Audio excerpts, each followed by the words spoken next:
Good morning from Miami, where South Florida has been good to the Athletics.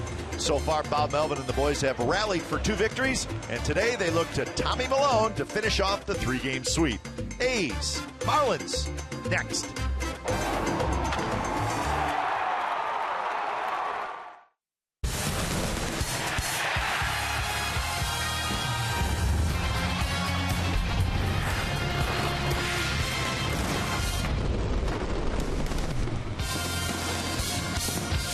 Another hot, muggy day in Miami. We are under the roof at Marlins Park as the A's are going for the sweep of the Marlins. Tommy Milone is going to get the start, and that is Nate Fryman. He's back from the minor leagues, and he's going to get a start today as well. So it's the third and final game of the series coming up. It's the Oakland A's and the Miami Marlins right here on Comcast Sportsnet, California. Well, good morning to everybody back in the Bay Area. Along with Ray Fosse, I'm Glenn Kuiper. Welcome to Oakland A's baseball. Crazy game last night, 14 innings. The A's won it, of course, 7-6. And Ray, again, the A's always seem to make a play or get a big hit just when they absolutely need it, and that happened last night. You know, the amazing thing, too, Kuiper, is the fact the A's had a 4-0 lead early, but they saw it go away. But what a great job to come back. They were down by a run. Coco Chris, what a play here. This is a strikeout. Throw to first. Watch Coco come down the line and slide ahead of the throw. And, of course, that would tie the game. Big play there because Coco very aggressively down the third baseline. Very tough for Saltalamacchia to make that play. But the A's needed to tie it a little bit later, and then it actually just put them ahead with a Cayespo base hit up the middle. But unfortunately, Sean Doolittle, who had been perfect, it seemed like every time he took the mound, he was going to get the outs. This did not happen yesterday, as back-to-back hits ended up tying the game in the bottom of the 9th inning, which meant at that point it was going to be a very, very long afternoon and early evening. But the A's would come out on top thanks to Josh Donaldson coming through with a base hit up the middle, scoring Brandon Moss. This came with 2 outs. That gave the A's a 1-run lead, but the Marlins would load the bases. Jeff Francis, the final reliever, coming in out of the bullpen. He had never saved the game. As he said, he's usually walking off, getting ready for the next inning. A big strikeout and a fly ball to right field. That iced it for the Athletics, a 1-1 win. 14 innings, a very, very long game, but it worked out well for the Athletics, picking up their 50th win. So Johnson got the win, Francis got the save, and today it's Tommy Milone, and obviously both bullpens overworked for both teams. So a good idea today, Tommy Milone pitched deep into the game. And this is a good part for him because it's like the Coliseum. It's very, very big in the outfield. He's a fly ball pitcher, which should help. But Kuiper, I think also the fact that you like to see or will see pinch hitting in the National League. Tommy Malone's a good enough hitter that you may not have to pinch hit for him. We saw him pinch hit yesterday. He made it out, but he knows how to hit, hitting a home run in his first at bat as a member of the Nationals. So maybe that would help him pitch deep and also be able to hit. All right, so the A's trying to get some momentum with this sweep before they head to Detroit for the big showdown series against the Tigers. Up next, we'll head back inside the A's pregame live studios for a quick update, and then we'll have lineups and first pitch. A's and the Marlins coming up.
on Comcast Sportsnet California is brought to you by Jack in the Box. Head to Jack in the Box for the new Jalapeno Ranch or Barbecue Ultimate Cheeseburgers at participating restaurants. And by Toyota, #1 in MPG, durability, and resale value. Toyota, let's go places.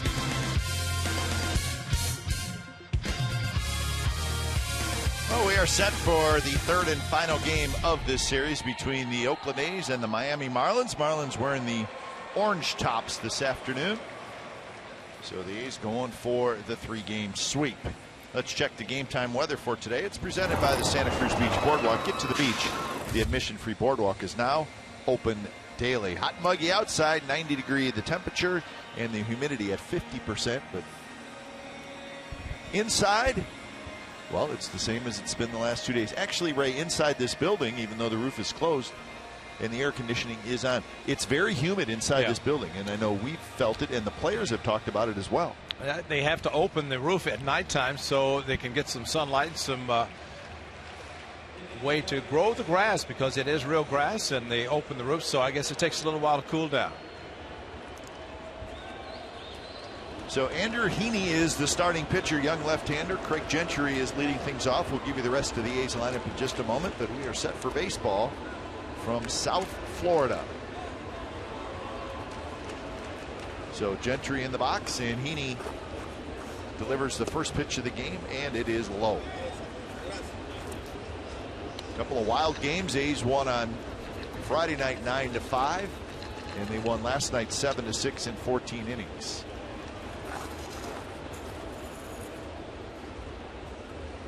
Big leads early for the A's in both games. Marlins came back in both games. But as the A's always seem to do, they outplay the opposition late in the game, and they've won both games. 2-0 pitch is hit high in the air to center field, or to right field, excuse me, shallow. Stanton is under it, and that's one out here in the first inning. So Gentry is retired. Let's take a quick look at the rest of the A's lineup. Gentry, Callaspo, Cespedes, Donaldson, Fryman. That's Nate Fryman back in the big leagues. Then Moss, Punto, Vogt, and Malone. There's your A's starting lineup for today. And it's Andrew Heaney, who's the top draft choice for the Marlins in 2012, making just his third start. He is yet to win, and the A's would like to try to continue that today, because they're seeing him for the first time. Not really overpowering, and talking to some of the Marlins, talk about his lack of control at times early in the game. He has a tendency to settle down. First two out of the strike zone to Gentry. Same for Callaspo. Fastball low 90s. He will throw a very good changeup and a slurve, which is in between a slider and a curveball. And that one's hit hard to third, but McGee has it, and that's 2 outs.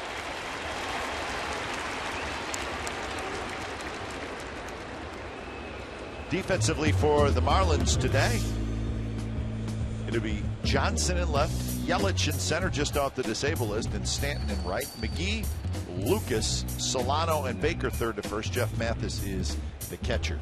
So the Marlins get a key guy back. That's Christian Yelich. He's a good young player, left-handed hitter. He's been on the disabled list, and they are thrilled to have him back.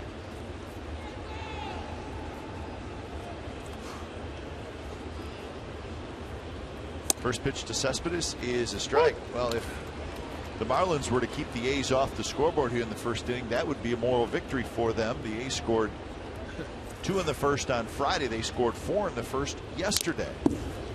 Maybe a big blessing for the A's, because they're unaccustomed to having an early lead. Usually will try to figure out a pitcher or pitchers. But the first 2 innings, our first inning, the first 2 games, a total of 6 runs, 9 hits. Yesterday it looked like a cakewalk after 4 runs in the first inning. Sonny Gray on the mound, but it didn't work out. And 0-2 pitch, foul tip, strikeout. So the A's indeed go 3 up, 3 down off of Andrew Heaney in the top of the first inning.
come the Marlins in the bottom of the first.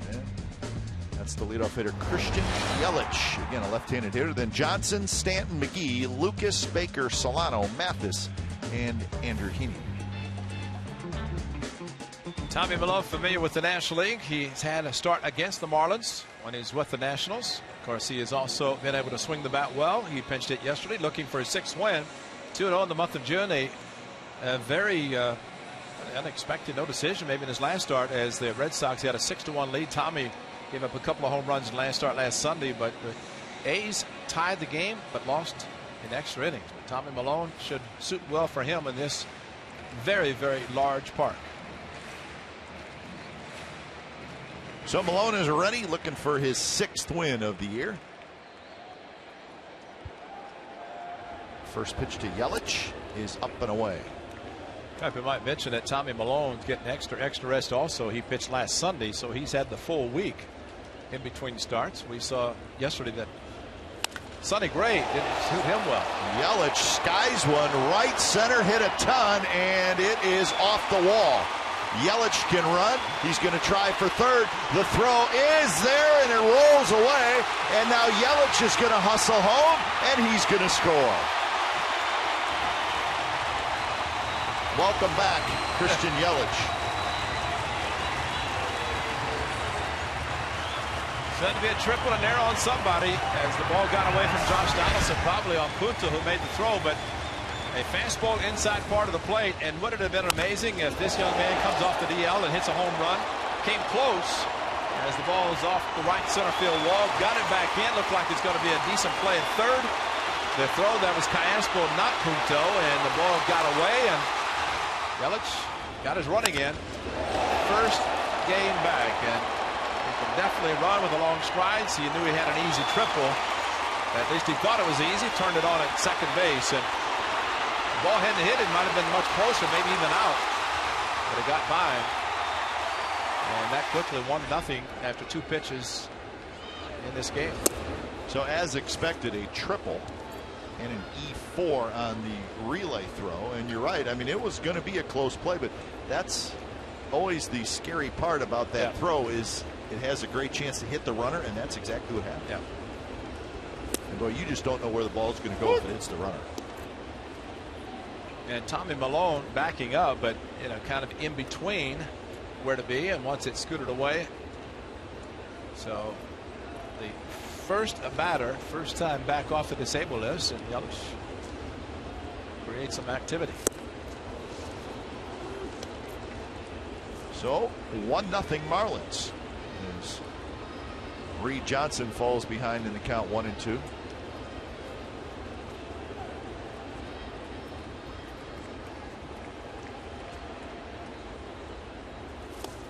And a sharp slider, and Johnson went around. How about Johnson? He was headed at first, almost acting like he had been hit. Couldn't dig him though. Timeout for Nissan Keys in the game. Of course, trying to protect the lead. The A's have a 4.5 game lead on the Angels starting play today, and of course Tommy Milone, beware of this man who's coming to the plate right now. Formerly known as Mike Stanton, now Giancarlo. Regardless, Mike or Giancarlo, he's a strong young man. First pitch, a touch outside to Stanton. He's had a good series, 5 for 10. He's got a double, a couple of runs scored, and an RBI.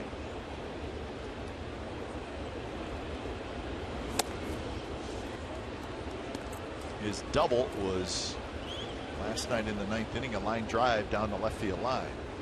21 home runs and 60 RBIs.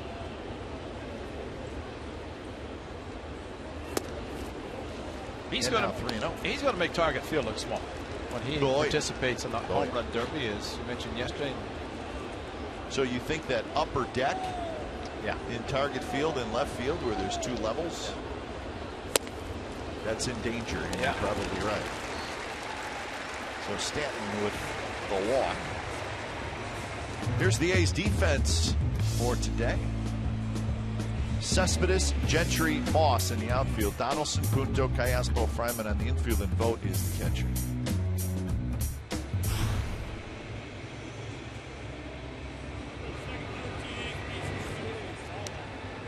Now, Brandon Moss is upset that he's in right field. He cannot stand close to his idol. His favorite player. Yeah, his favorite player. So, Big Nate's at first, and Nate's got the great personality. He's probably saying, "Boy, Mr. Stanton, you're very good. I've really enjoyed watching you." And he dropped a Mr. on him, too. Stanton's so big, I would say Mr. as well. That's he is a big fella, and it's fun to see him stand next to Fryman. And if he's as nice, and it probably seems like he's as nice as Nate Fryman, then that's a great pair at first base. Casey McGee 0-1 the count.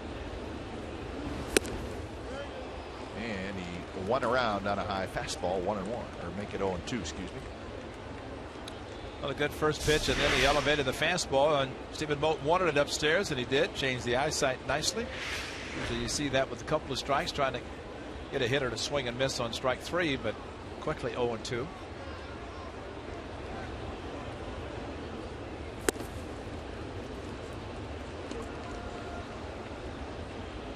So it's the Marlins that score first in tonight's game, or today's game.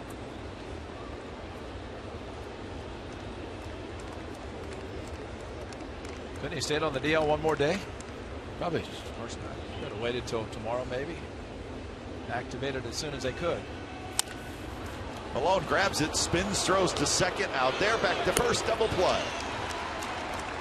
So a 1-4-3 double play, and the Marlins get a run on the triple and the air, 1-0 after 1.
Four groups to enjoy a day of baseball in style. Before the game, you'll enjoy a catered meal in a private area overlooking the baseball diamond. After that, you'll head down to your group seating area to enjoy the game. For more information, you can call 510-638-GO-A's or visit athletics.com/BBQ. And what a great opportunity to look down and just have a great evening of baseball. A little early for the Clevelander. It's pretty mellow right now. Sunday afternoon. Those night games, though, the Clevelander is jumping. And yesterday they had a chance to enjoy it in the afternoon, and it became a night game. Exactly. You play almost 5 hours, then that's. What was the total time last night? 4 hours and 47 minutes of back and forth baseball. It's a good game. It was.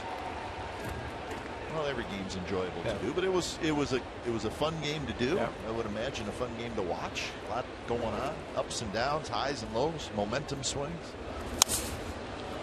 Take a look at that bullpen that we just shot of the Athletics. You're going to see a lot of players sit there all day regardless of what happens in this game. There are a few guys who are unavailable today. How about this one, Ray? First team in Major League Baseball history to lose 5 or more 13-inning games in a calendar month. And we say 13, meaning at least 13. That's pretty amazing if you think about it, as Donaldson gets caught looking. Pretty good pitch there by Haney on the inside corner. Alan Porter, the home plate umpire, who's at first yesterday and last night, calls this fastball inside corner, and Josh Donaldson just had to head back to dugout. And Haney's not going to, it's going to top out about 92, so it's not going to be so overpowering. Fastball, slider, pitcher, and of course a few changeups and curveballs, but it's mostly the fastball, slider, 2-pitch pitcher with a 2 and 4 seam fastball. And Heaney, a first-round draft pick of the Marlins in 2012. 9th pick overall in that draft. Nate Fryman back in the big leagues, and we're going to show you why he's back in the big leagues now. Josh Reddick last night re-injured that knee, and he did it on this throw, Ray, which you're not going to really necessarily see a lot. But this throw right here, he tweaked what is his right knee. That would be his back knee, kind of the push-off knee right here. Yeah, when you kind of turn to the side, too, when he did push off, you see how his foot was turned a little bit. It wasn't straight on, and the move had to be made. Of course, Nate Fryman scratching last night's start for the Sacramento River Cats, and I'm sure he was on a red eye and probably didn't get any sleep. Got to the park today. He was soaking wet. Already been taking batting practice with Chili Davis. Cup of coffee and batting practice. Yeah, and Chili said he's going to wear me out, and it's his first day back. But good to see Nate. Good man. But watch the right leg. There is a little buckle right there. You see that right before he threw it, and that was it. So and the buckle had to probably be when he had his foot kind of sideways, and then when he threw it, pushed off, and when your foot is, well, if the legs are okay, but he's coming off a hyperextension anyway. So unfortunately, Reddick right back to the disablist, and he said it was very painful last night. It did feel better today. There was an MRI taken. We have not heard the results of that MRI, but certainly enough to put him back on the disabled list. That's a base hit for Moss. Shoots it into right center field. Well, I think also, Kyle, the fact that 14 innings yesterday and last night, and that in itself, a 14-inning game, but you're already playing short with Derek Norris' back problem, and it's just with using or having 7 relievers, 5-star. That's 12. You only have 4 extra men anyway in the National League, so you really have to have some sort of a roster of guys that you can play. And we don't know how long it's going to be for Josh Reddick, but under normal circumstances, maybe you could afford to take a few extra days for him to get well, but not the way the things are going now, especially in this National League Park. Well, the A's did not add a pitcher, so they have the same 7 down there. They threw 4 innings in game 1. I'm talking about the bullpen now. 4 innings in game 1, 9 innings yesterday, so 13 innings total in the first 2 games of this series. So yeah, they're a little overworked right now. The Marlins, on the other hand, they added another reliever, Ray. So what they have for today's game is 9 relievers, 7 righties, 2 lefties. They added Dan Jennings today, a left-handed reliever. So they have some reinforcements, but they're also dealing with their game on Thursday when they played 14 innings in Philadelphia. So their bullpen has thrown 20 innings in the last 3 days. 7 on Thursday, 6 on Friday, 7 on Saturday. So that's a lot.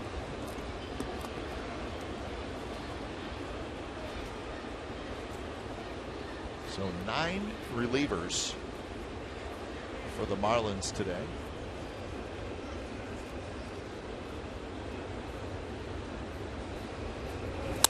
Punto hits it up the middle, and that's going to be a base hit. So a little 2-out rally. But this is what the A's bullpen has done in this series. So yeah, that's a lot. The amount of innings pitched by each guy and pitches thrown. So you look at those first 5 guys, Ray, and that's a lot of pitches for 2 games. I'm going to go out on a limb and hold that 1 second. Probably say Otero, Johnson, because of what they've done. Johnson yesterday, especially. Luke Gregerson's worked a lot. Doolittle back-to-back, probably not available. So you may be seeing Francis, Abad, Cook, 3 of the 7, maybe available if necessary. So come on, Tommy Milone, go deep in the game. But if we go back in the way it's worked against the Rangers and the Red Sox, Sean Doolittle worked back-to-back games. Did not pitch the 3rd when there was availability. That's when Dan Otero got his first major league save. So Bob Melvin, Kurt Young doing the smart thing, because this is just June. It's the end of June, an 81st game today, but a lot of baseball remaining. Solano makes a nice play. Side retired. So the A's get a couple of hits. They strand 2. So we're headed to the bottom of the 2nd inning. Marlins 1, A's nothing.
Celebrate America's Armed Forces. To support the cause, Sport Clips is accepting donations in exchange for haircuts at select A's games that are coming up. All proceeds will benefit Freedom Alliance and USO. Visit the Sport Clips booth behind Section 235 before the 7th inning, July the 3rd through the 5th. That's coming up next weekend. To get your A's haircut and support our armed forces, Sport Clips is proud to be the official haircutter of the Veterans of Foreign Wars. Now,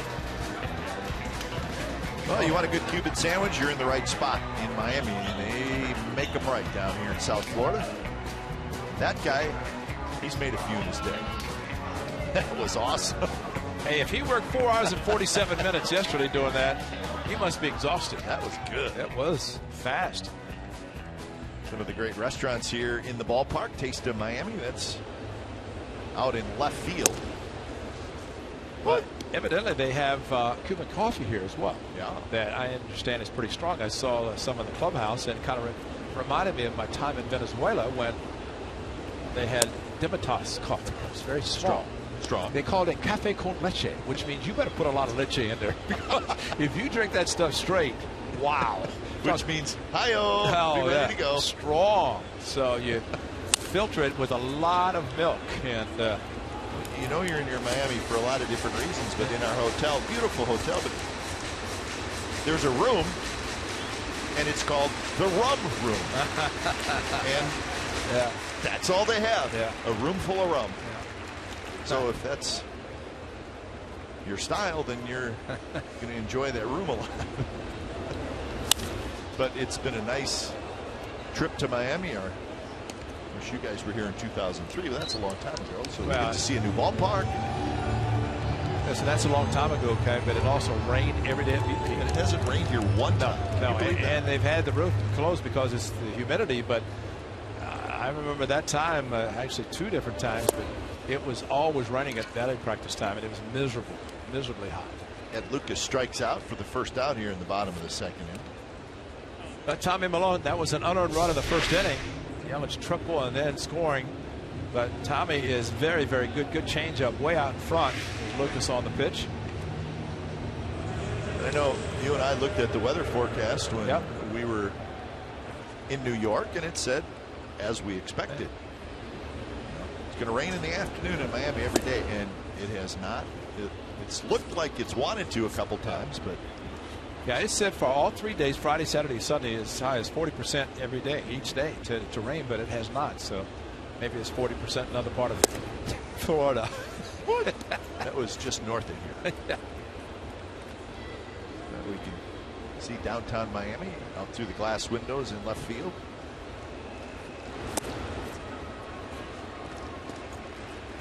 Talking about in Arizona with the, I guess the windows are the panels that open up, and Brad Mills growing up in Mesa, he would go to games and watch them in Phoenix, and he said he'd watch guys hit home runs through those panels during batting practice.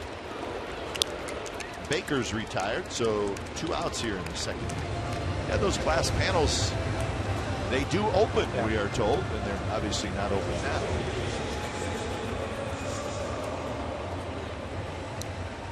But it is a beautiful park, especially this time of the year with the roof closed, and because they do have to open it to let the grass grow, it does retain the humidity until the air conditioning takes effect. There must be some strong air conditioning here, because it definitely cools off nicely.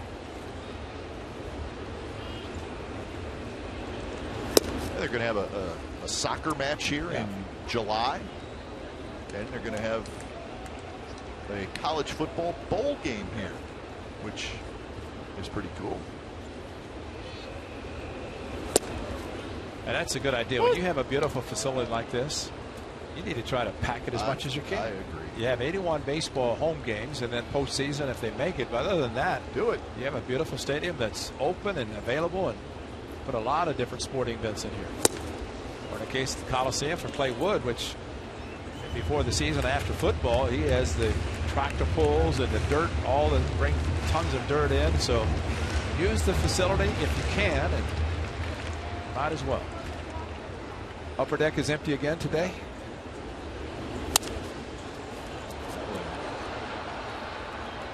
Shot foul down the right field line. That's where we are in the press box behind home plate. And that's looking from center field. And you can see the upper deck is empty. Well, we've been told that, speaking of renting this place out, Chris Bosh, who's a player for the Miami Heat, he's got plenty of cash. Well, he rented out the field for his birthday party. That's great. Which probably not a terrible idea if you can afford it. Well, since you bring that up, when we were in Boston, remember how they would have all the tours, and they, when the Red Sox are on the road, they will open up the outfield, so at corporate parties. And I'm sure they charge a pretty penny for that. So yeah, Chris Bosh, yes, he's fine playing for the Heat. He didn't opt out, did he? Like everybody else. No, but he's thinking about it. Aspo spins the throw, and Malone dug it out. Wow. They got him. Wow! Sensational play by Tommy Malone. And I think Mike Redmond's going to come out, and close play like that, especially the type of play, he's going to come out and. But Tommy Malone with Nate Fryman went for the ball.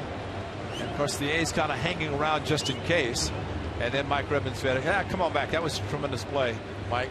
Let's go back to the dugout because Tommy Malone made a spectacular play. So one of the best plays you'll see a pitcher make. Check it out. It's out. Beautiful, man.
Forward right choice. And what a play by Tommy Milone as Nate Fryman ranging a little bit too far, maybe to his right. And fortunately, Caius was there. But watch Tommy Milone catches a short hop at the same time his left foot is on the bag as he makes the play, covering first base, quickly getting over. And just timing could not have been more perfect as Tommy Milone scooped the ball at the same time his left foot was on the bag. That is a tremendous play and a very nice call by Joe West, the crew chief. And make a great play, get the lead off. And that's what Tommy's doing.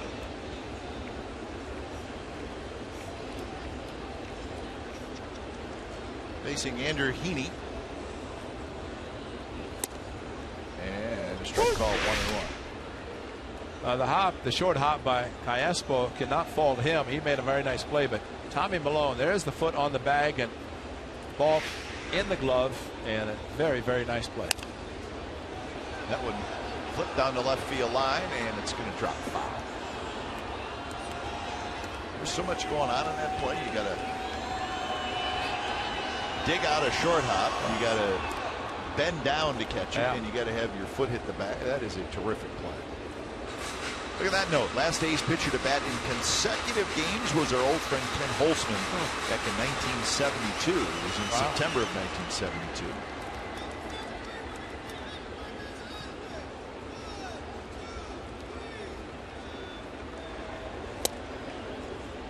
So, of course, the DH came in 1973.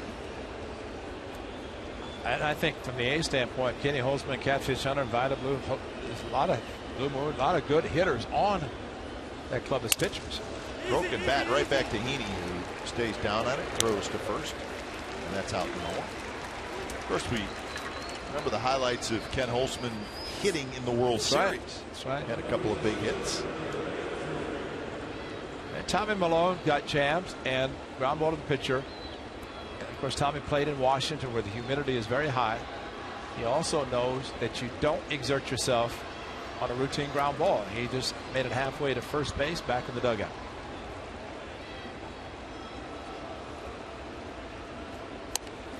But in nicely, McGee tried to pick it up with the bare hand. He couldn't do it, and Gentry's aboard.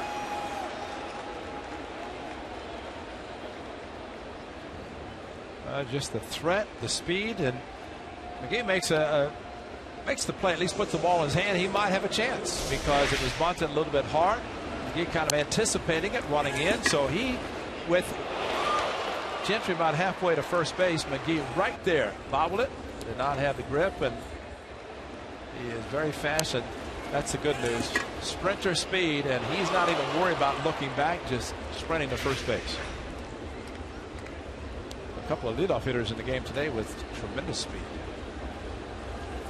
Caiespo right to first, and that's a fair ball, and they're going to get the out at first, and now Gentry's in a rundown.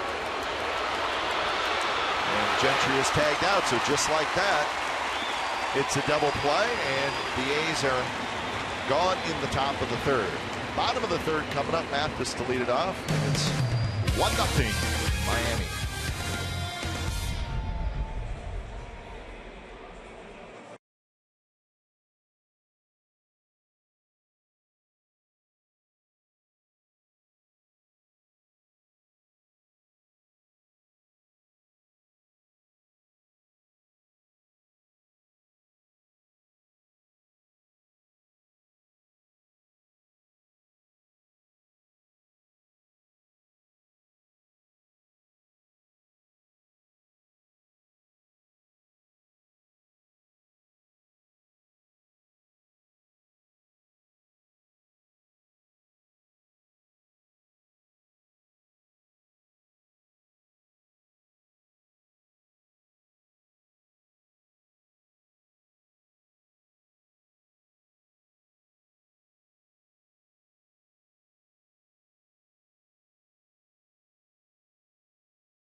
and this is game number 81 for the Athletics. So first 80 games, a 50-30 record, and those are the best starts through 80 games in Oakland A's history. So this year's team is third on that list, and they continue to have the best record in baseball.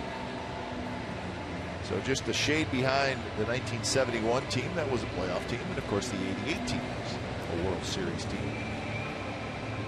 Been a terrific first half. The A's more recently have won 3 in a row. They won 8 out of 10. And the A's and the Brewers, the two best records in all of baseball. The Brewers are 51-32. The A's 50-30, so the A's by percentage points a little bit better. But how about the Brew Crew? How about that? They got off to a great start. They did. Give Ron Renick and the crew a lot of credit, because that's always the key, and especially in a very tough division, which they're in, especially with the Cardinals division, and they're not going to go away. The Tigers have the third best record. The Angels with the fourth best record. Giants, who are falling quickly, but they still have the fifth best record. And we'll see those Tigers tomorrow night, which should be a very, very entertaining series. Looked at some of the Tigers' notes and how they're doing, Ray. They're playing great. They've won 7 out of 8. Scoring runs, they're fourth in the league in runs scored.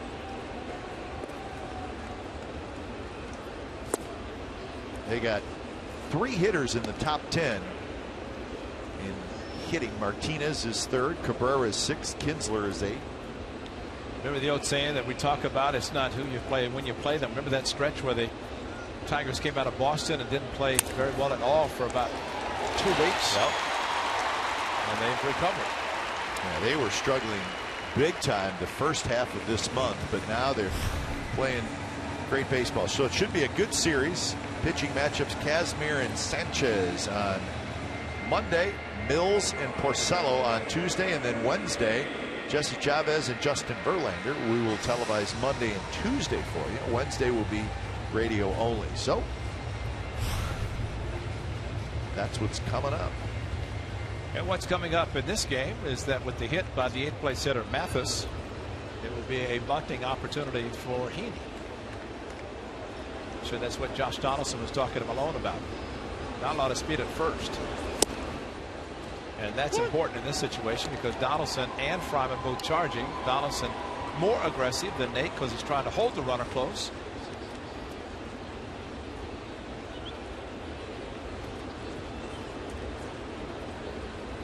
Here comes Donaldson again. Watch him come charging in. And it's bunted to Malone. They're calling for 2. He glanced that way and then goes to first. That's good not to try to throw to second this early in the game. A little bit later, different story, but you take the out now and not take the chance of keeping the runner out of score position. But Mathis got a pretty good jump, because he's over halfway to second by the time Tommy Malone got the baseball, and then ill-advised to try to make the throw and had a chance to try to get the next couple of outs with the runner in score position.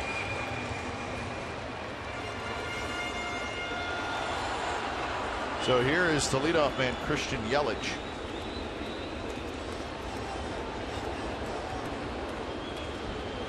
Yelich with that triple off the wall in right field, and then scored on the relay throwing year. What? Yelich was the #1 draft pick of the Marlins in 2010. He's the 23rd pick overall. Seen Yelich a first-round pick, and the pitcher Heaney a first-round pick.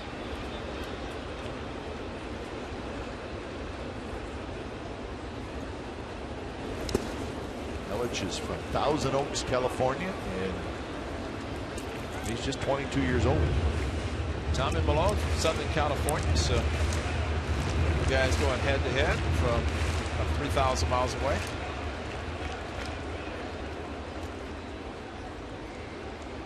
Played in 62 games last year for the Marlins, and then a regular right from the get-go this year in the big leagues.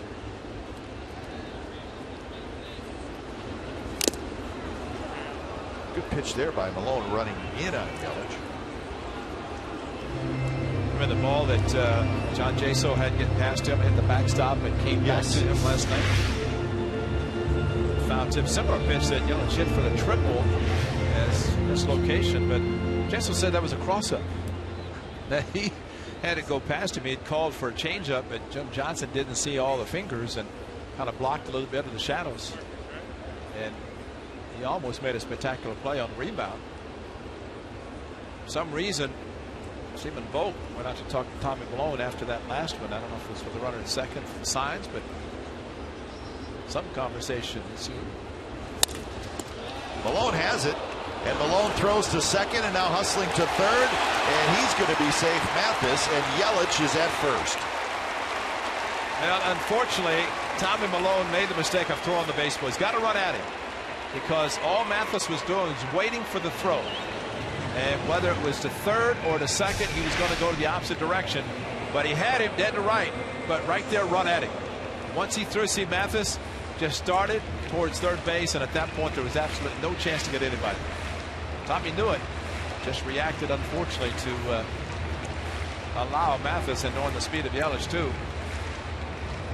So it goes as a fielder's choice. Yeah. It's maybe a mental mistake, yeah, but absolutely not an error on the scorecard. So first and third, one out for Reed Johnson.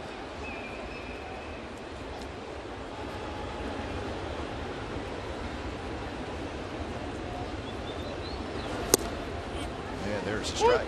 So Mathis now at third with Yelich at first.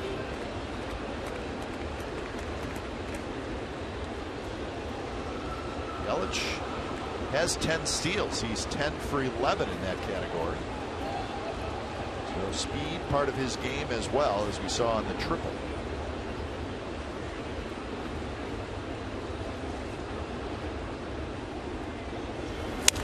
Line drive. It's grabbed by Malone. Throws to first. Double play. Well, it worked out, unfortunately, for the Marlins, but what a great play again by Tommy Malone. He's been the defensive specialist already today. So a line out double play, and the Marlins do not score.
Great defensive afternoon already by Tommy Malone. Made a mistake by not throwing or running back the runner, but how about the next pitch? He throws, and Johnson, a shot handled nicely by Tommy Malone, and Yelich taking off, thinking the ball was in the center field. Instead, it was caught by Malone. He was double off first, so Tommy Malone back-to-back innings, spectacular defensive plays, and not throwing a lot of pitches to be able to accomplish what he's done. So here in the top of the fourth, it'll be Cespedes, Donaldson, and Fryman. against Andrew Heaney. A couple of strikeouts, no walks for Heaney. And he has not thrown a lot of pitches, just 33 through the first 3 innings. Everything happened last inning. 7 pitches and 5 of those to Tommy Milone, the pitcher.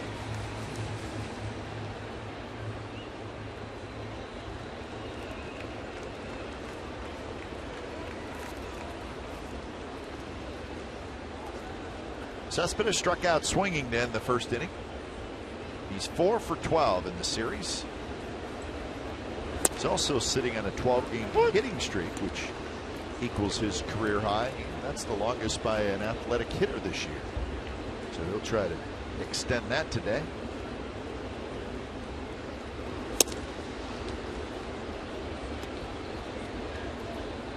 Cespedes 8th in the league in RBIs, 8th in the league in doubles.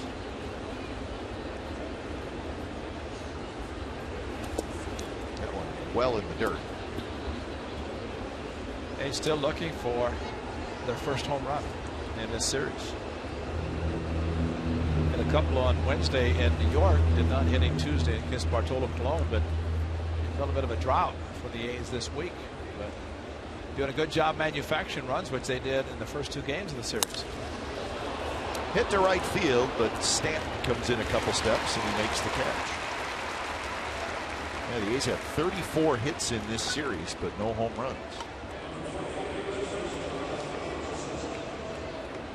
One out for Donaldson.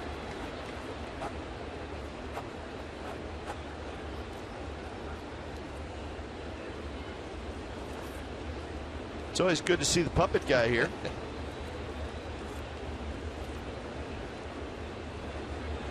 That gentleman was in Pittsburgh last year, and he's here in Miami this year. All right, so it's good to see those two. Foul ball, watch. Big shot. Yeah.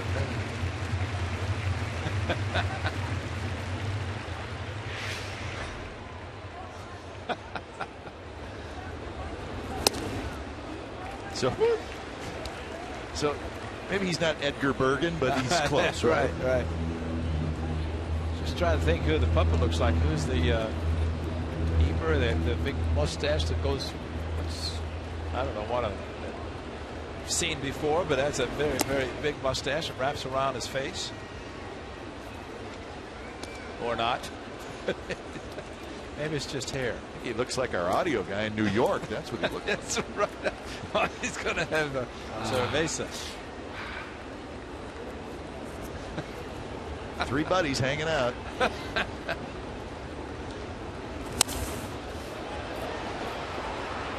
See what you got to do with that, Ray, is you got to take him to the Clevelander after the game. He'll be very popular in there.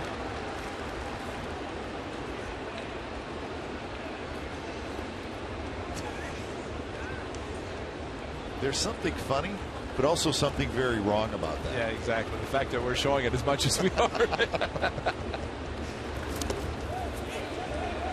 No swing, says Joe West. Josh Donaldson has that look and the swing and this at bat, the aggressiveness. Like, A's haven't hit a home run yet. Stanton, they talk about his power. He's talking about his as well. So Donaldson, who has hit 18, and probably on his way to target field in the All-Star game. See if he can do it again. And he swings and misses. Throw to first, so Donaldson is retired. That's the 3rd strikeout for him. Got him in the fastball to inside first at bat called, and then a lot of breaking pitches. This line in the dirt. Donaldson aggressive as he always is, and no contact.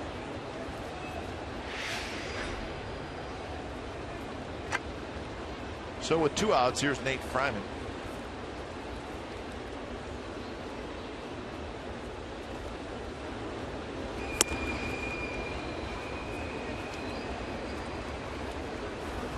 Nate wearing the number 35 because his familiar number 7 that he wore last year is now being worn by Kai Espo. What? Said Steve Lucinich called him about 10 days ago and said, you have a preference if you come back to the A's because number 7's gone. And of course, Nate, being the nice guy that he is, said those Give me whatever you want to give me, and I'll take it.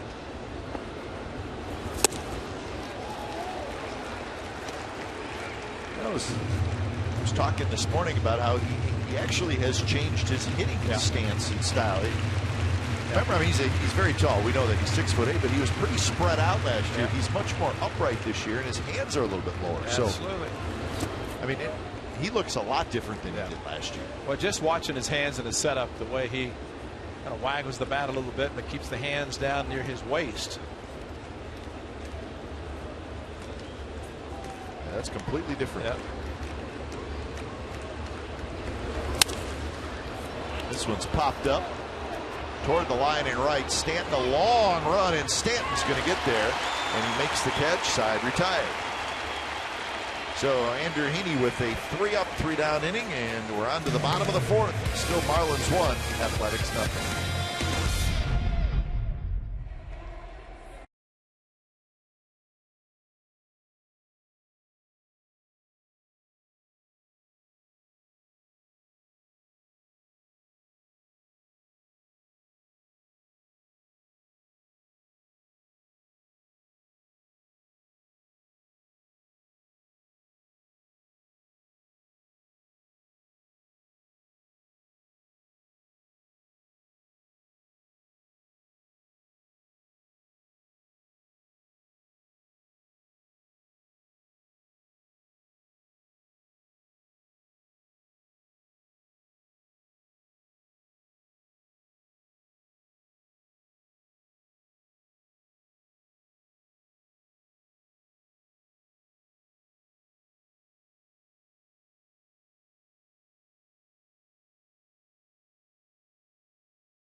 A tribute to one of the baseball's all-time great teams at the 6:05 game against the Orioles. 15,000 fans will receive a 1989 throwback T-shirt presented by Sengevity as part of the 1989 World Series Champs Reunion Weekend. This limited edition T-shirt features handmade drawn caricature of some of the 1989 team's most recognizable players. For information and tickets, visit athletics.com/1989 or call 877-493-BALL. Should be a great turnout of the former players, the championship team, and also a very, very good crowd saying thanks to the last World Championship in Oakland, 1989. He's on his MLB app right now watching a game, maybe watching this one. Stanton to lead it off, and Stanton goes around. Stanton walked in the first inning. God, that's a pretty good point, too, because he walked on 4 pitches. He may not be thinking he's going to get much to hit today from Tommy Malone, and kind of half-hearted swing at a fastball that probably he normally hits hard someplace.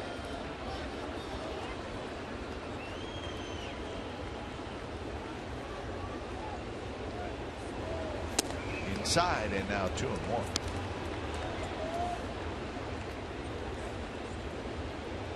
Stanton will turn 25 years old in November. He's still a young guy. Donaldson charges. He was playing deep. Throws to first, side retired, or 1 out, I should say. So you got to play deep, and Donaldson was, so he had to charge it a little bit more. Stanton looks a little frustrated. Yeah, you know, I was just watching it. It's got to be frustrating, and we've seen hitters over the past time who have to be patient, figure they're not going to get very good pitches to hit, and I think his frustration there was swinging the ball 3. Pitch, clearly a pitcher's pitch, and not one maybe that Tommy Malone wanted to give him a very good one to hit and beat the ball to the ground instead of maybe taking a walk to lead off the inning. Punto charges this one, and that's 2 outs. You know, Frank Benicchino was talking about Stanton today with some of the Bay Area reporters, and he said he's very hard on himself. Yeah. He said, maybe my biggest job is I got to Tell him to just relax a little bit. But he is very hard on himself, Stanton. Sometimes a hitting coach's most important job is above the shoulders. Yeah. Well, I just don't think he's going to get a lot of pitches to hit, because if there's ever anybody that the team does not want to have him hurt the team, that would be Stanton.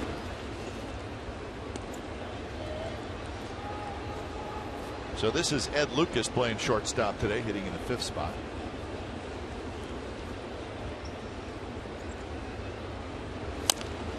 Foul at the plate and spins out toward Malone. Lucas will walk it off.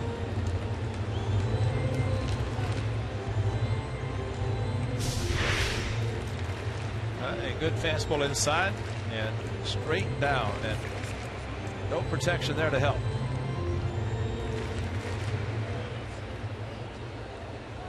Several years ago, Jermaine Diamond was with the A's, fouled a ball off a similar area and fractured the tibia and was out. And Stephen Vogt talked about, after getting hit yesterday, he said every time he sees that, he just thinks about a foul ball in the lower extremities, what it can do, how serious it can be. And I think baseball is fortunate you don't see more fractures legs with the foul balls.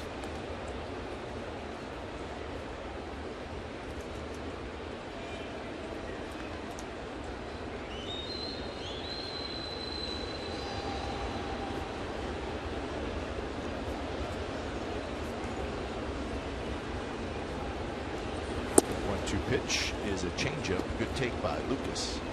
Malone's trying for his second 3-up, 3-down inning.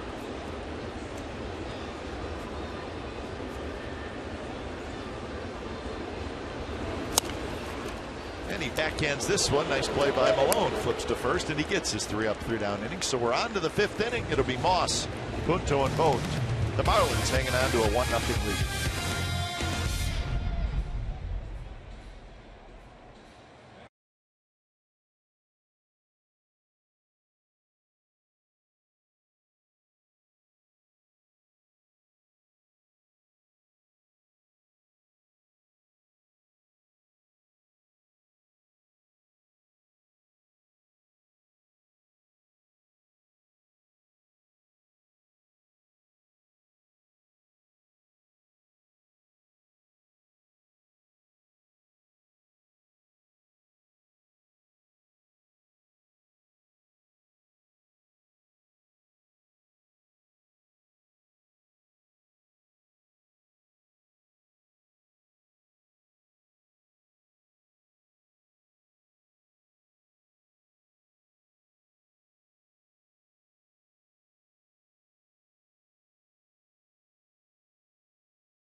All right, time now for the AT&T fan photo of the game. Tweet your photo to CSNCA fan photo. Put your name down and your hometown. You have a chance to be shown in an upcoming game broadcast. It's all brought to you by AT&T.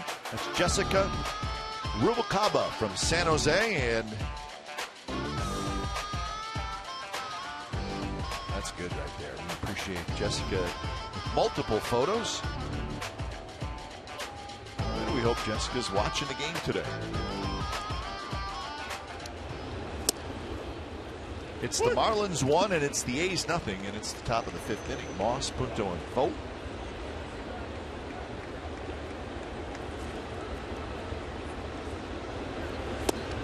We have some big fans in Scottsdale. Daughter Lindsay and her husband Scott are big fans of the A's, and able to pick up our telecast in the Scottsdale area. When it's about 110, they want to be inside watching. Can't blame them. Yeah. Moss will get a new piece of lumber. Now, since it's your daughter and son-in-law, do they critique our work or do they critique your work? No, they're just happy to watch baseball. I think my daughter knows better than to try to critique our work.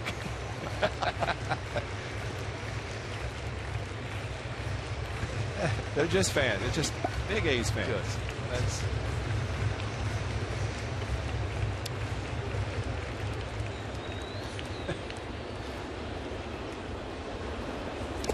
slider, and it's 2-2. it's my bobblehead. I looked for it today and didn't see it. Now they must have, but there it is. It is there in the bobblehead museum. Now, okay, let me ask you. So you went to look for it because there was A's on the one side, and then there was A's on the back side as well. But I looked at this side where I was positioned next to Shavy and I think Bobby Crosby. But someone said that Jason Kendall came in and they asked him to autograph his, and they put it back in. I got you. I'm here if they want me to autograph it. Then Jason autographed it. But it was gone today. So I don't know what happened, but I looked in that same area as we showed. Another broken bat as Baker has to sidestep the bat, and then he catches the pop-up. Steve Lucinich always carries a lot of bats. And he may be putting in another order by the time we get back to Oakland, because 2-1 at bat, and boy, that was a bat throw with the top of the bat. But as Brandon Moss has told us, and just told us recently, and I think it was in New York when he hit the home run about almost getting hit, he said, I'm on top of the plate. So they're going to pitch me in, and I'm going to break bats, I'm going to strike out, I'm going to hit home runs, but I hope he doesn't get hit as much, especially the way Stephen Vogt did.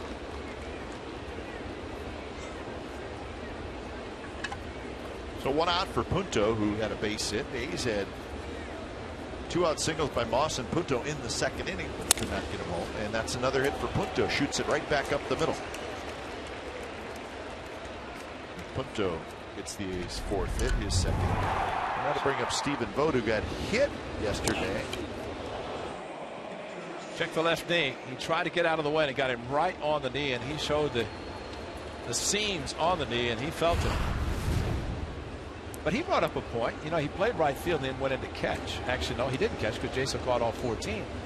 But as he was telling us in the bus, he said, when's the last time you saw a right fielder warm up a pitcher and then go to right field? Because he was really the only catcher available. Derek Norris was not going to take a chance. But not surprising after being hit yesterday. Stephen Vogt is in the lineup today. And Vogt also said getting hit by the pitch, obviously it hurt a lot. He said, but also when he was trying to get away from the pitch and avoid being hit, he hyperextended the knee that got hit just a little bit. And he said that was actually very painful. So he's a little bit banged up. And was it last year at the beginning of the season when Jared Weaver? They got it. Wow. Punto wandered way too far off, and he got picked off, and it looked like he was out by quite a bit. Well, and Jeff Mathis with a left-handed hitter, sometimes you cannot see, and it's one of the better plays for a catcher to make. And Punto takes the huge lead, and throwing behind him was Mathis, and boy, he got about plenty.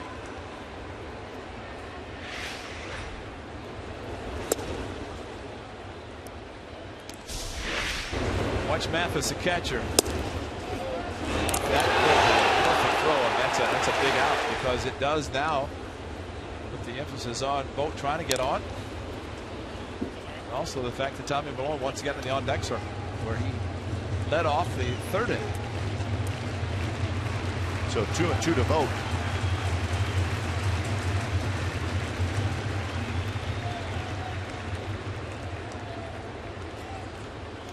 Andrew Heaney. That one hit hard, but McGee has it. Side retired. So Punto picked off. That helps the Marlins, and we're headed to the bottom of the 5th. The Marlins 1 and the A's nothing.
story brought to you by McDonald's. The last A's visit to Miami was 2003. The A's won the middle game of that series, and it was Scott Hatteberg with a big 8th inning base hit, and it scored Frank Menechino, and the A's won the game 6-5. So our old friend Scott Hatteberg with a big hit, Frank Menechino, and you know who the pitcher was?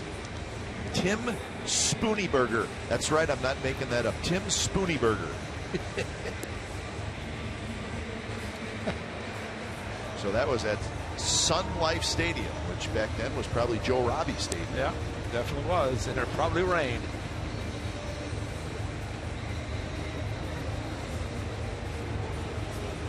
So right now, Frank Menechino and his Marlins with a 1-0 lead, bottom of the 5th inning. It'll be Baker, Solano, and Mathis. The Angels and the Royals are underway. Angels have scored a run in the 1st inning.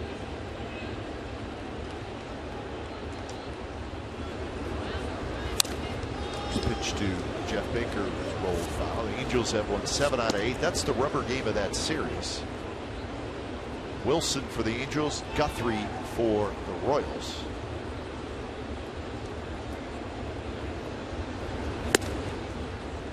Angels won yesterday 6-2. That rain delay that they had was 4 hours and 5 minutes. And they made it through, and they finished up the game.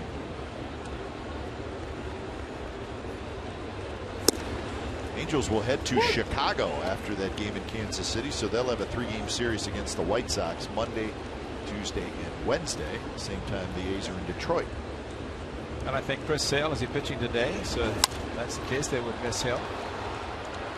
They wouldn't miss him because they don't want to see him. He's pretty good, but I saw the pitcher's day. Whether Chris Sale's pretty good.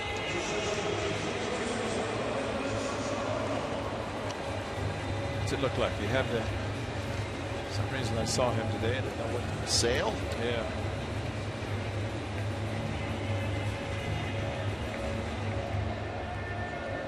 Surprising thing for Tommy Milone is the fact that he is throwing so many ground ball outs. Sale pitched yesterday. It's as I knew I'd seen him. Something. That's bunted.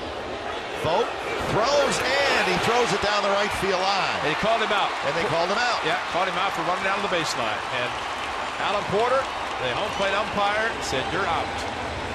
And Mike Redmond, the catcher, should know he's going to come out and argue, but he probably did not see that his hitter was running out of the baseline inside, and it forced Stephen Vogt to have to throw over him. And that is interference. He's bunting it. Stephen Vogt, oh my, he's way on the grass. Not even close. And so that's an automatic, because essentially what Vogt had to do is throw over. He didn't hit him. They had to throw over him to avoid hitting him. And Joe West looking at Alan Porter because he knows that's his call, and it's the right call. Again, Mike Redmond, as a former catcher, should have known that. And of course, he probably did not see where his hitter was and had to argue and got the confirmation. So I think that'd be a 2 unassisted. Yeah, that is usually a controversial call, but that almost looked like a fairly easy call if it's possible on a play like that. And especially with Alan Porter, the home plate umpire, immediately calling him out, waving his hands, and that was when he was halfway to first. Iaspo scoops it up. Side retired. So 7 in a row retired by Tommy Milone, and we're headed to the 6th inning. Still 1-0 Marlins.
Let's go back to September of 2011. This is Tommy Milone. This is the first pitch that he ever saw in the big leagues as a hitter, and he hit a 3-run homer.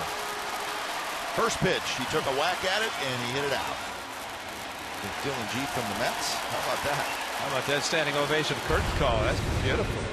It's funny, I remember seeing that highlight thinking, wow, kid just takes a rip at it. And we saw him yesterday swinging as a pinch hitter, and really in the only at bats a day, he knows what he's doing. And of course, we saw him last year or a year before. I think it was when the A's played the Diamondbacks, but he's been very impressive swinging the bat in interleague play.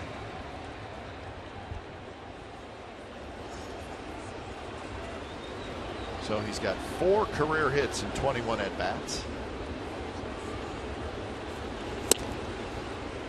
What? So the A's trying to get something going against Andrew Heaney, who has struck out 3. He has not walked anybody in just his 3rd major league start. And it's 0-2. So the young man's been good so far.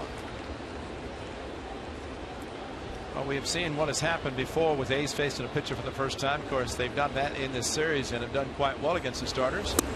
But today, it's a much different story. Against a young man looking for his first major league win in just his 3rd major league start. Getting from Oklahoma State University. So he was in the top 10 in that 2012 draft. You see, he was the 9th pick. Carlos Gray, who was just injured, he's going to be out for quite a while. See, Zunino and Addison Russell was the 11th pick. What? You've seen Kevin Gausman, who was the 4th pick in that draft, pitched very well against the A's in Baltimore.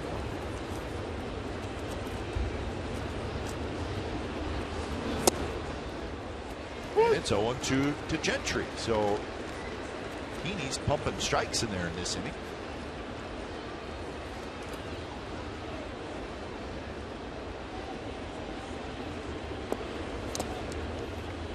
Thinking back to when Jeff Mathis was a member of the Angels and kind of platooned with Mike Napoli.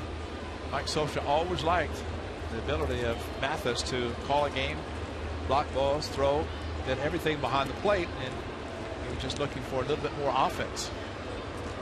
Definitely does a job with the gear on. Drive to right. Right at Stanton, and that's 2 outs.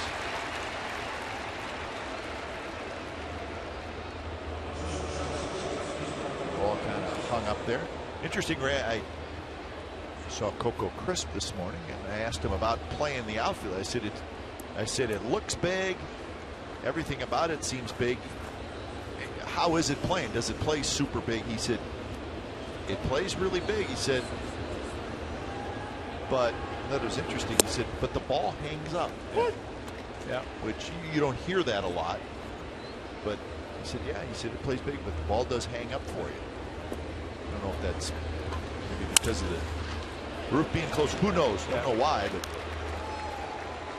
Well, I think the way this series has gone so far, with a couple of clubs that are capable of hitting home runs and not one has been hit. Yep. Gentry was shocked yesterday when Stanton hit the ball to right field, the broken bat, and they were playing no doubles, that he didn't go for 2 because the big powerful hitter blooped one over the first baseman's head. Broken bat, but remember, he's running down the line throwing his bat handle after breaking it. But you play deep, no doubles, you're creating a lot of space between the infield and the outfielders. So 2 outs. Callaspo board with his first hit. The A's now have 5 hits, and here's Cespedes. First pitch is a fastball that sinks low.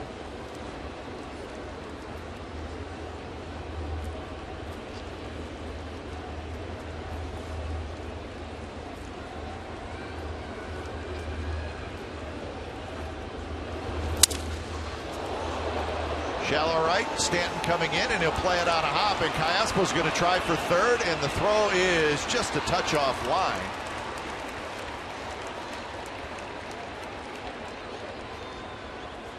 Thought Stanton was going to have a shot to catch that, and he ended up playing it kind of on a short hop. Maybe a little surprised that Casp was going, but the fact there were 2 outs and another shattered bat, which we're talking about a big swing and a slight bobble by Stanton. And actually the ball was cut by the shortstop, so that created even more of a problem. But he does have a very strong arm. Stanton does, so he's a complete player. So 2-out rally for the A's. See if Donaldson, who got the big hit last night, see if he can do it again. 13-game hitting streak now for Cespedes. His 5th hit in this series.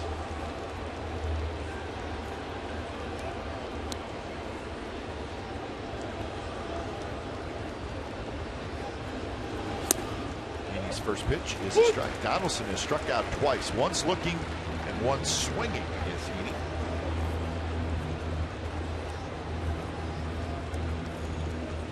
I see Donaldson stay on the ball and hit it to right field, which had a couple of hits late yesterday. The last 2 at-bats on a long afternoon, evening for him, but got a big hit up the middle to score the go-ahead run. And it's 0-2. Donaldson in this series 3 for 13, but he said big hit yesterday. He's got 4 RBIs in the series. Just mixing the pitches inside, outside, and Mathis trying to go inside as much as possible with the pitcher throwing about 88, 89 with the fastball in. 0-2 pitch down the right field line, and it's going to drop into the seats. Back-to-back pitches for Moss, a double and a slider, a hanger hit by Donaldson, and a close play at the plate. Moss just barely making it in safely, and Donaldson game-winning hit and a big one. It's RBI number 60 for him yesterday. I can see 61 plus in this at bat.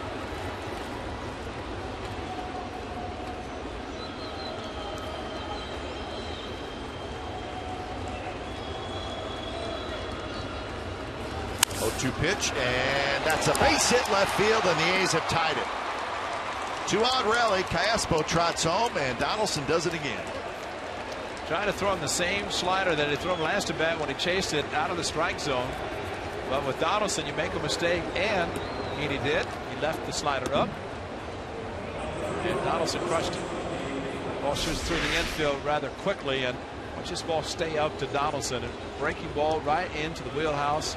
Tried to probably throw it in the dirt. Mathis went down hoping to block the ball after a swing and a miss, but Donaldson coming through again. Man, he loves 2-out hitting, doesn't he? Not only 2-out hitting, but 2-strike hitting. Fryman hits one high to left field. Johnson's at the wall, and that baby's gone. It's 4-1 A's. How about that, Kite?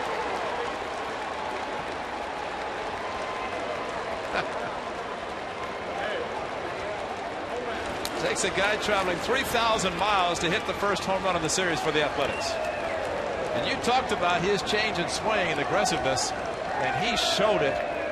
A low tunnel for the tall one. Nate Fryman and Tommy Malone happy, and well, a lot of high fives for that. 4 last season, another 3-run home run for the Athletics. So all with 2 outs, and just like that, the A's have a 4-1 lead. 6th 3-run home run in this month alone for the Athletics. Moss is retired, but the A's damage again. The first home run in the series, it's hit by Nate Fryman. It's a 3-run shot, and the A's score 4 times in the top of the 6th inning.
4-1, bottom of the 6th inning. Well, they're low hands and a fastball tried to get inside and threw up the right arm. He did that last time we showed the replay when he got the game-winning hit against Mariano Rivera in Oakland in the 18th inning game. He knew it. Hey, Nate, nobody's hit a home run in the series, and you throw your hand up like, no big deal. I got it. And he did. And it wasn't a cheap one either.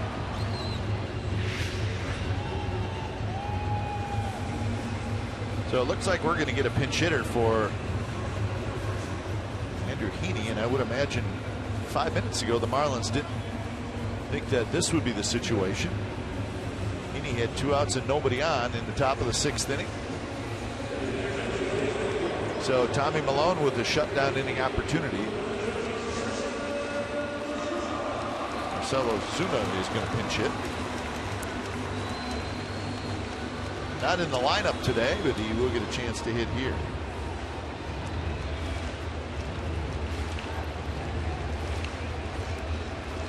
But you're right about how quickly it happened, because it was a strikeout of Tom Milone on 3 pitches, a fly ball to right field, 4 pitches on Gentry, and single home run.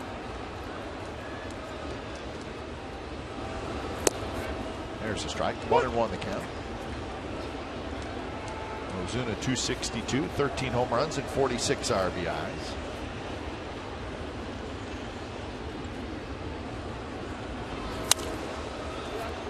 He's 2 for 8 in the series. Remember, he left yesterday's game with, he was holding his hamstring a little bit. According to the newspaper this morning, it was just a kind of a hamstring cramp. But not in the lineup today. Yeah, Tommy Hutton on the other side said that he would be available to pinch hit only, so maybe a little bit of a twinge and didn't want to start him. The outfield of the Marlins might be a little bit better set now with Yelich in the outfield.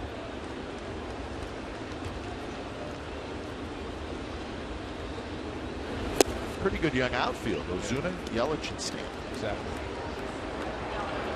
That's Dan Jennings, who was just called up today in the minor leagues.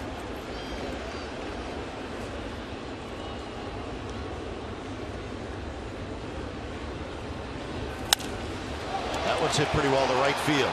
Moss going back. Moss is at the wall, and that's gone. Ozuna goes the other way for the first home run in the series for the Marlins, and that'll set off the home run structure. And now it's 4-2. So that's what they do with that, huh?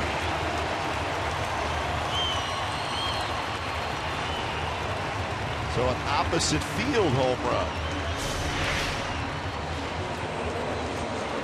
And it got to 3-2, and Ozuna just got a fastball a little bit away, and that's why he hit the opposite field. Didn't try to pull it. Not a bad pitch location-wise, just happened to be a little bit too high. And that quickly over the right field fence. That's an opposite field power there. Here's Yelich, who takes a slider for a strike. So that is home run number 14 for Marcell Ozuna.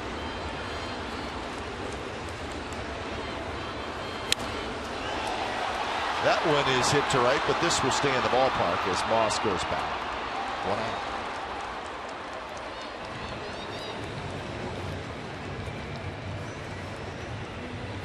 So that'll bring up Reed Johnson. It's amazing with the fastball, the location. If it's down, it's a ground ball. If it's up, as that one was, and the power, until first pinch hit home run for Ozuna, and well, he crushed it to the opposite field.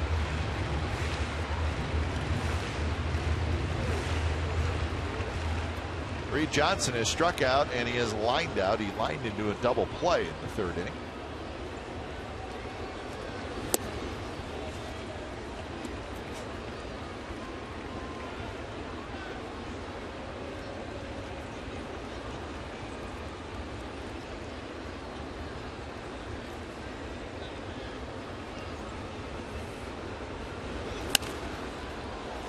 Punto charges, scoops it up, throws in time. 2 outs.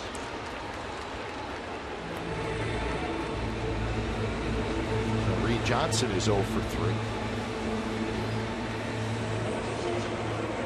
So Stanton hits with 2 outs and nobody on base.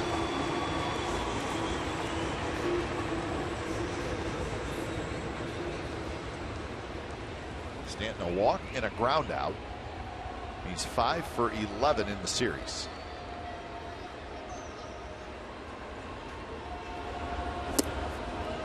And a changeup, a little bit low.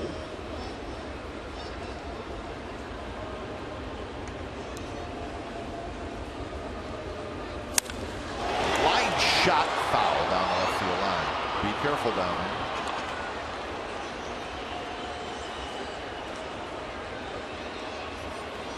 Pitch around him. Boy, did that sound, man. Good location. All he can do is pull it foul. The location of the pitch. There might be some DVRs in the All-Star Game home run derby. Dented baseballs. Oh.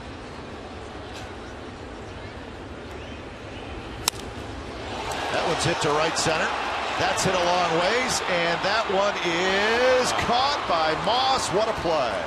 Ball hung up, like you said. Yeah, it sure did. I didn't think Moss was going to get to it, and he did. So nice play by Moss. Ozuna a home run. It's 4-2 A's after 6.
It's been another interesting game. First batter against Tommy Malone. Yelich just back off the disabled list, and throw comes in as he's heading to third.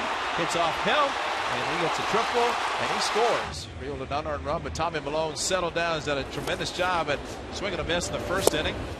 And, of course, a good breaking ball working. How about this play defensively? Tommy Malone taking a short hop from Cayespo, left foot on the bag, and then right back up the middle, turns a double play 1-3. And Big Nate just back activated with Josh Reddick on the disabled list. The A's had not hit a home run in this series, and Big Nate goes through the short tunnel for the tall one at 6-8. But Big Nate hit it. I think, as you said, the change of his stance and his approach, and it proved effective there. As a catcher, you see a hitter with hands down, you think he cannot get through the hitting zone. Jeff Mathis moved inside for a fastball in, and Big Nate turned on it quickly. So welcome back, Nate. That was a big one. So it's 4-2, top of the 7th inning. New pitcher for the Marlins. It's the left-hander Dan Jennings. When it's time for change, think Speedy Oil Change and Tune-Up, your oil change tune-up and smog experts. So Jennings just called up. He's been up and down 4 times this year between the big leagues and the minor leagues. Pitched in 47 games last year for the Marlins. 22nd appearance this year. And there's a strike. So 1-1 the count to Nick Punto, who's 2 for 2. A couple of singles.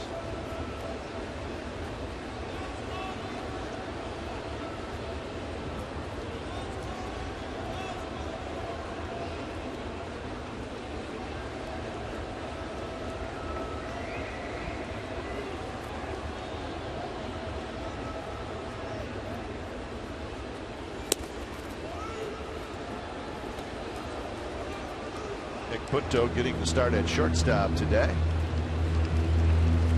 He's with a quiet first part of this ball game, but in the 6th inning, 4 consecutive hits with 2 outs. So maybe that 3rd time through the lineup could turn out to be the difference in the game for young pitcher Andrew Heaney, who was very good through 5.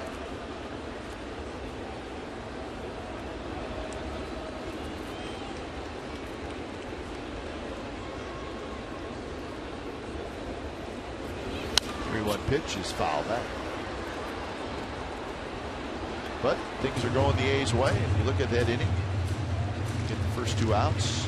Callaspo singles. Cespedes breaks his back, drops in. You get ahead of Donaldson 0-2, but you make a bad pitch. Donaldson makes you pay, and then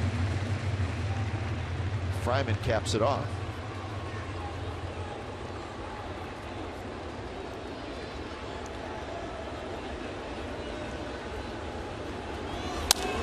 Pitch, line foul.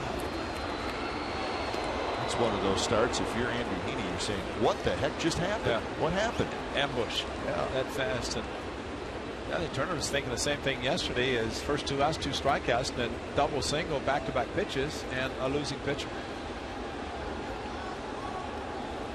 But you know, Cap, good teams, good hitters. If they're seeing a pitch for the first time, Adam Roden, as we know, does a tremendous job, and he's got video on every pitcher, but you have to see him firsthand. But hitters will come back to dugout. They'll talk about movement. Even Nate Fryman, after he hit the home run, talked about the fastball straight from the left hand. So these guys talk, so when they go back to play the next time, maybe they will not be as surprised to see certain pitches.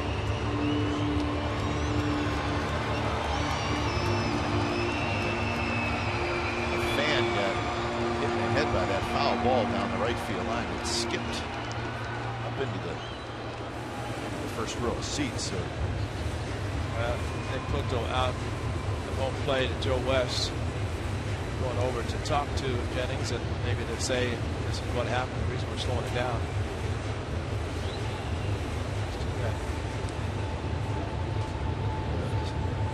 The security guard down that way is checking on him. It's the security guard that's actually on the field.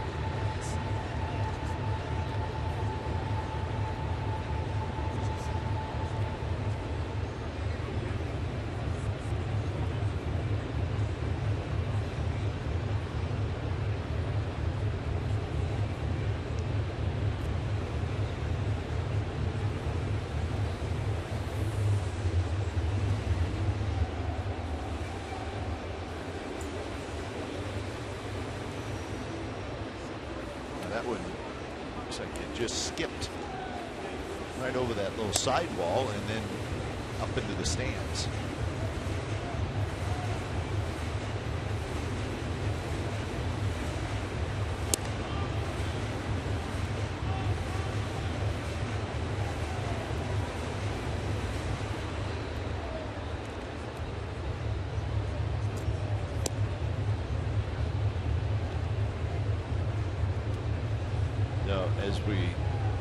To make sure everybody's okay, Jennings is throwing some warm-up tosses.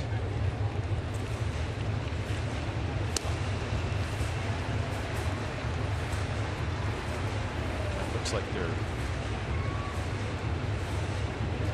think a couple people may have gotten hit by that one foul ball. That's the concern.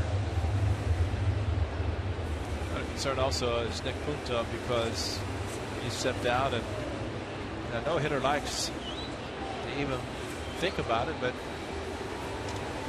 Nick Punto obviously is, as Alan Porter is also taking the time to West the crew chief, making sure before they resume play.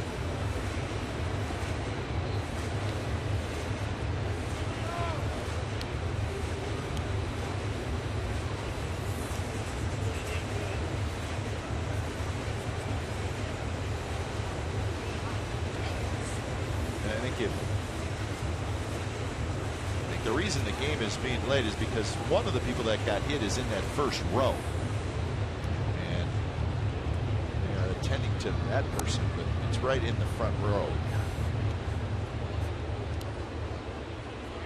See some medical staff down there.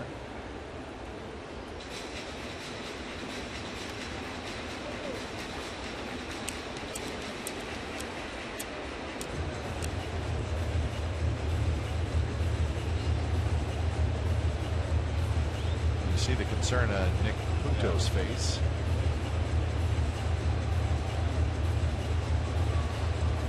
See some of the medical staff attending to the person that's been injured.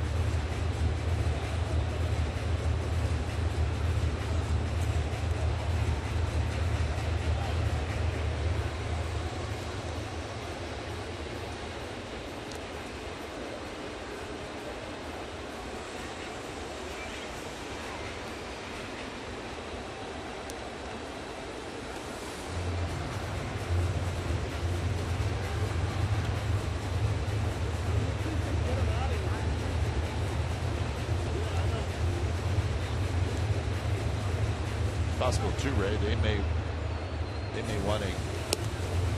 I don't know this, but they may want to get a cart or something and bring it on the field. On the field, yeah. Because the lady is in the first row. Yeah, Joe West, and very smart on his part as a crew chief to make sure, because you don't not want the distraction, disruption, and you want to make sure the fan is okay. And that's the concern of everybody on the field. The dugouts. Ty Waller, the A's first base coach, down with Joe West.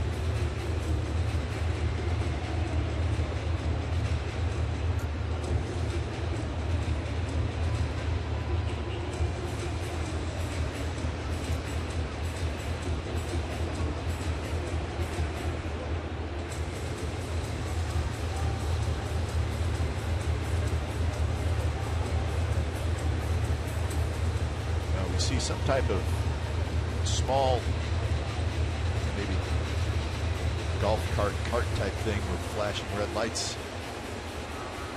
over up in the walkway in left field, and it's working its way around. So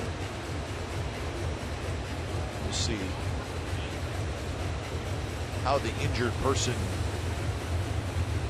taken out, brought up to the vehicle.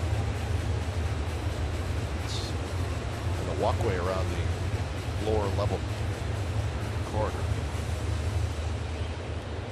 So as they attend to the injured fan right down the right field line, who was hit by a foul ball, that's what the delay is on the field. So we certainly hope this person's okay, but there has to be some concern.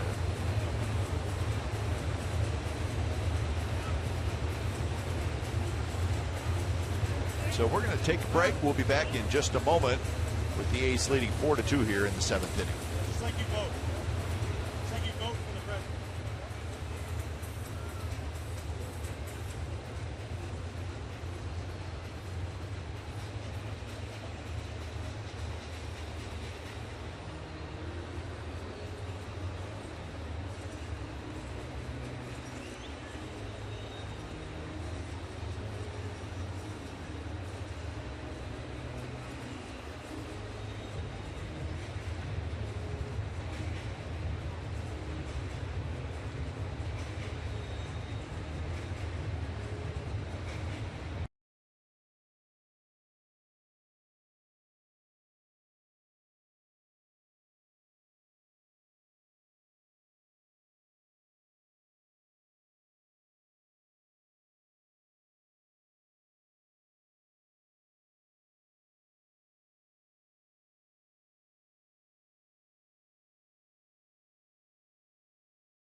top of the 7th inning. They have the delay is a lady down the right field line who was hit by a foul ball. She was sitting in the front row, and they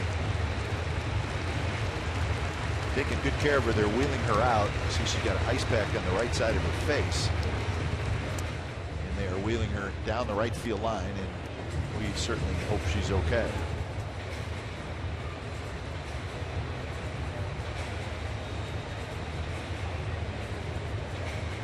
So Nick Punto is going to step back in. The count is 3-2 to Punto.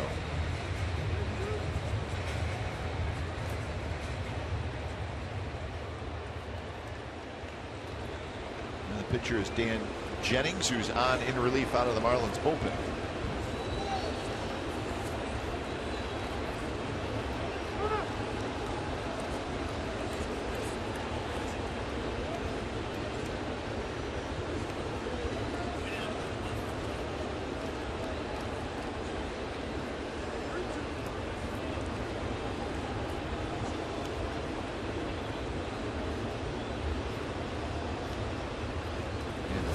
Pitch, a high fastball, and Punto swings and misses. So that's out number 1 in the top of the 7th inning. Might be the hardest at bat Punto's ever had, and probably not disappointed, upset with himself for striking out, although he gave it a valiant effort. But that is not easy for a hitter to go through that. And knowing Nick, the concern he has for that fan. So with 1 out, Stephen Vogt will hit. Slider is a bit outside.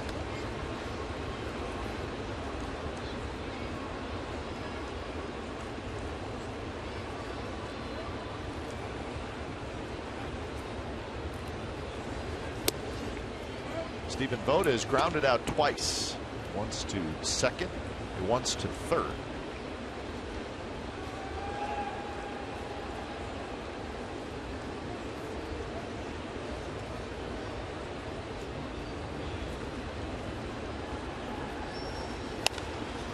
Popped up near the mound. It's McGee. He's on the dirt of the mound, and he catches it. So 2 away, and Malone will hit. And this time Tommy actually comes up with 2 outs. He was led off the inning twice in his 2 previous at bats. Ground ball back to the pitcher and a strikeout. Goes against the left-hander Healy, and another lefty in Jennings will face him.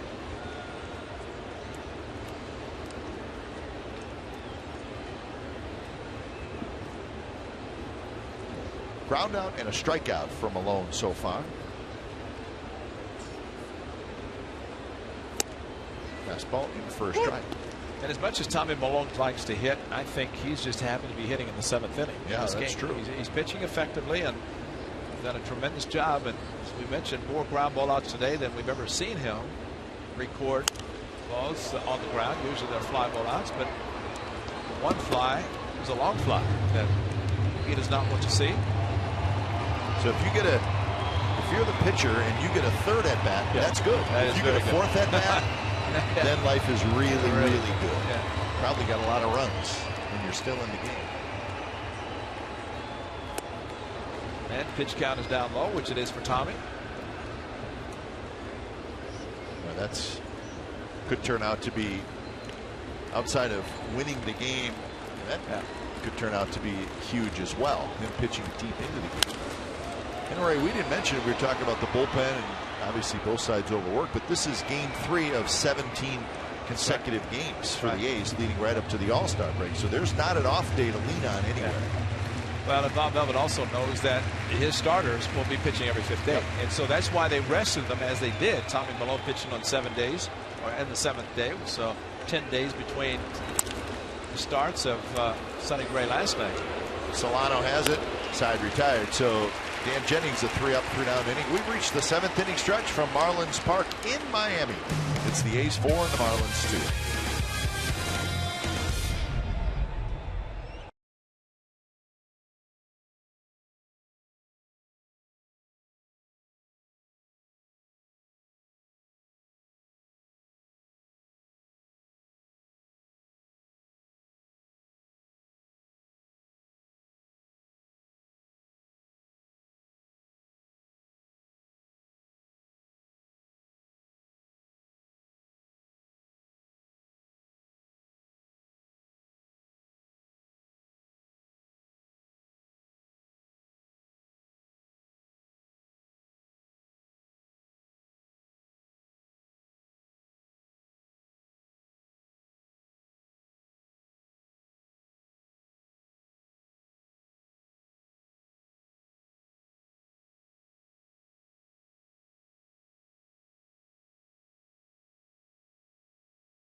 Comcast Sportsnet California is brought to you by Xfinity, home of the most live sports, and by Toyota, #1 in MPG, durability, and resale value.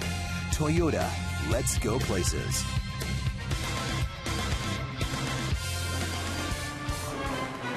Fans, don't miss the A's Patriotic Fireworks Show presented by GovX.com Thursday, July the 3rd after the 6:05 A's versus Jays game. Get your tickets today at athletics.com/fireworks and celebrate the 4th of July with the A's.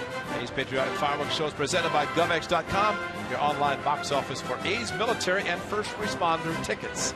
That will be the first game for the Athletics as they return home following the 3 games in Detroit.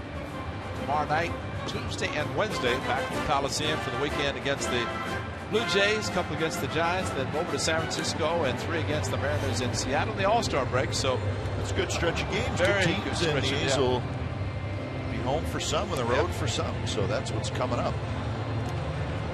But you mentioned game 81 today, and thanks to a Nate Fryman 3-run home run, Tommy Malone's pitching through 6 innings has been outstanding. Just 3 hits.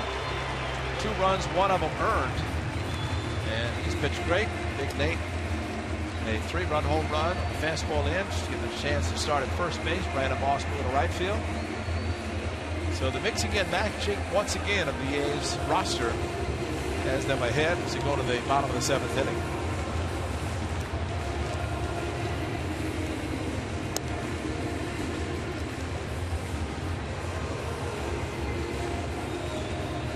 So to be McGee, Lucas, and Baker for the Marlins. Marlins will be off tomorrow and stay home. They will host the Phillies Tuesday, Wednesday, and Thursday. So the Marlins are not going anywhere. These will be off to Detroit.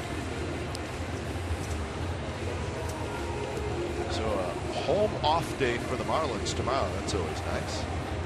There's not a whole lot of those.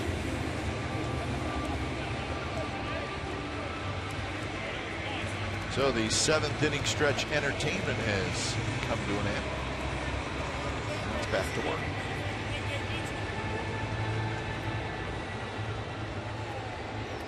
Not a real big crowd today. Crowds of 18,000 on Friday and 19,000 yesterday.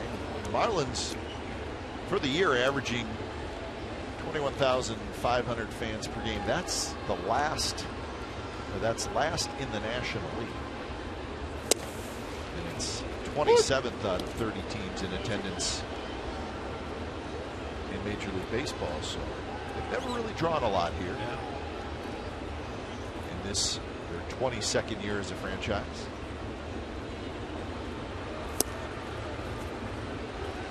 But a couple World Series championships. And I think they were hoping that the new ballpark would get their attendance going.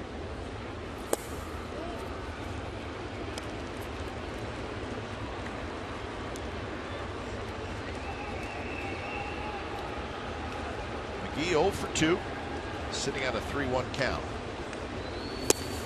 And a close pitch, called the ball, leadoff walk.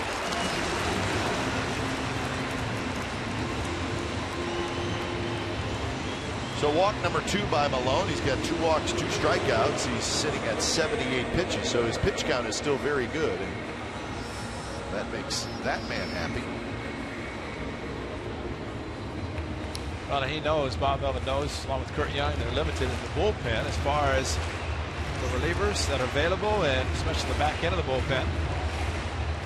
So Tommy Malone with the pitch count at a good number, and he's trying to get through this inning, especially this part of the batting order. First pitch to Lucas is inside.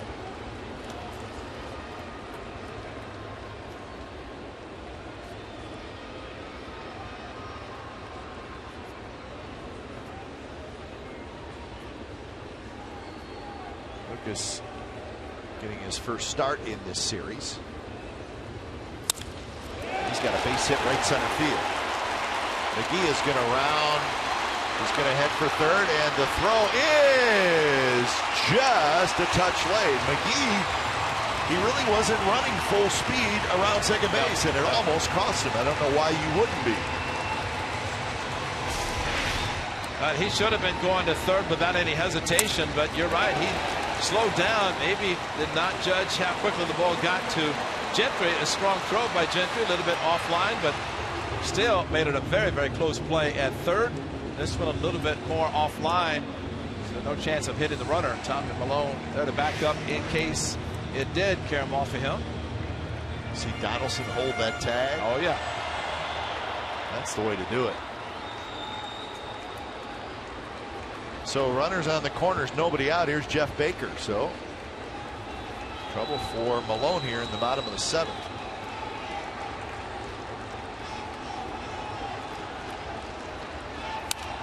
Baker goes after the first pitch and fouls it back.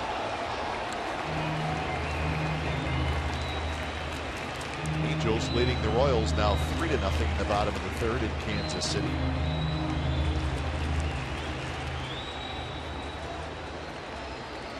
So Fernando Abad gets up.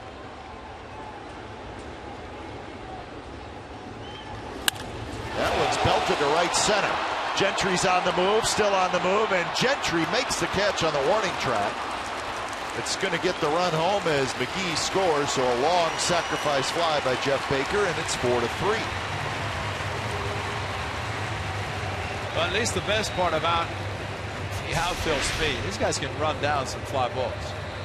And look at the location. You talk about going up and getting under a high fastball. Usually this is very difficult, although Tommy does not have the velocity that hitters can swing through. But Gentry running it down, and surprisingly, runner at first, Lucas did not tag up. As I mentioned last night, you see guys tag up, and once you see the outfielder speed being able to get under the ball, that would have been a perfect one to tag up on, but he did not, fortunately, and now the A's get hope to get a ground ball and a double play. So Solano is the hitter, but not before Kurt Young comes out.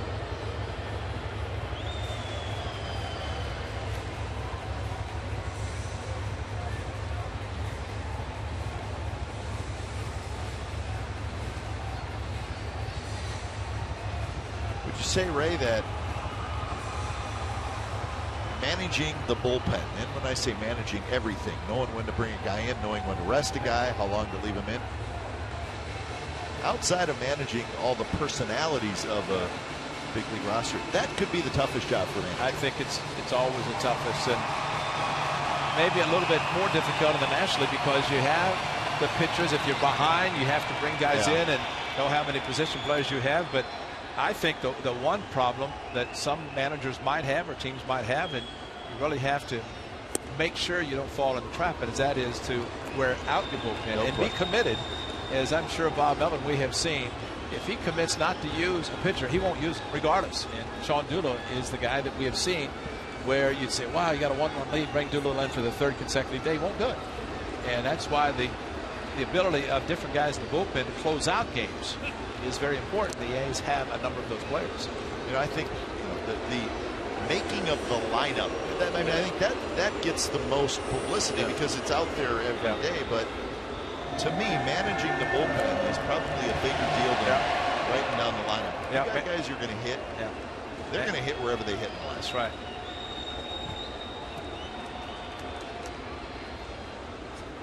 Swing and a miss by Donovan Solano. And really, for a manager, the more he has a lineup that he can just carbon copy the same lineup every day, it makes it easier as far as putting certain guys in locations. But in case of what we've seen of managers, they'll look at that and say, okay, if we don't want a lefty come in and be able to face 2 or 3 in succession, so they'll alternate. In the case of Cespedes, Moss, and Donaldson, somebody like that, put Moss in between them. But you know, there's a lot of thinking goes into it. But I agree with you that the bullpen, knowing when to make the move. I mean, there may be even games where you may have to lessen your chance of winning that day. To help you down the road. Doesn't mean you're going to give up a game, but it just may be, well, I can't use that guy, even though I'd really like to. Yeah, that's it's exactly the thinking, and I like the statement that said you can't win a division in April, but you sure can lose one. Yeah, that's right. Kevin Gregg warming up.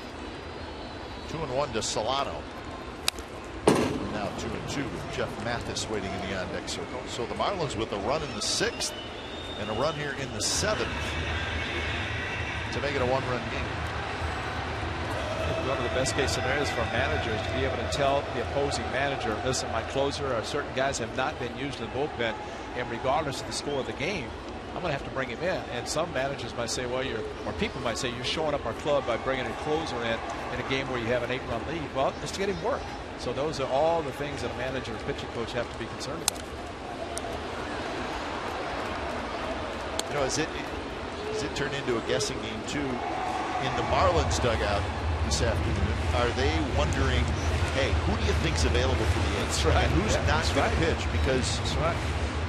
I mean, they may have a general idea of who's not available, but they still don't know for sure. And that's why you never disclose. Just like Derek Norris, is Mike Redmond thinking he can hit or not? Probably not, but he may not know because the A's definitely will not disclose it. Well, that was the situation which we talked about a little bit after the game last night with Donaldson getting the hit. I mean, the A's had a runner at second with 2 outs, and if Redmond would have walked Donaldson and Lowry, then the pitcher spot would have been up with 2 outs. Again, we were playing backseat manager, but it was a possibility.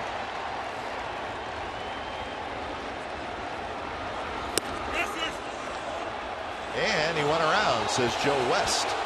Well, there's an example of getting a quick look to Joe West, the first base umpire. Stephen Vogt did it immediately with the check swing. He wanted to go down to the crew chief, and Alan Porter wanted to defer to him and look at Stephen Vogt. Go, what do you got? And this swing, whether or not he did, and he did, it's easy to call for Joe West, but man, you cannot waste any time if you're a catcher. You go as quickly as possible, and maybe you're going to get a call that otherwise you would not. This time it was the right call by Cowboy Joe. Here's Mathis.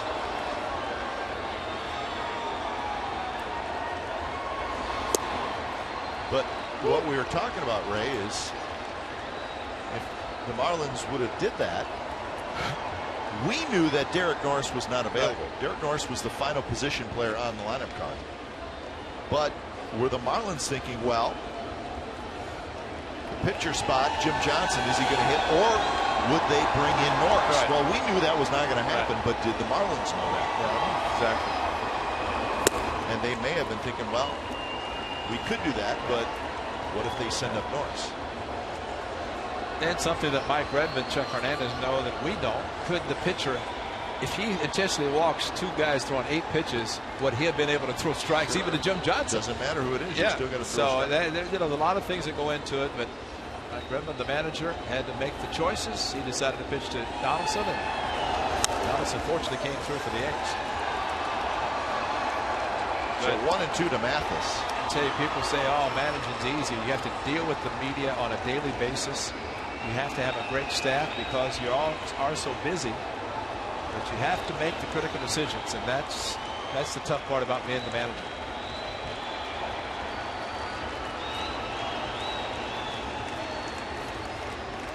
.92 pitches for Tommy Milone. In the dirt. Vogt with a nice block.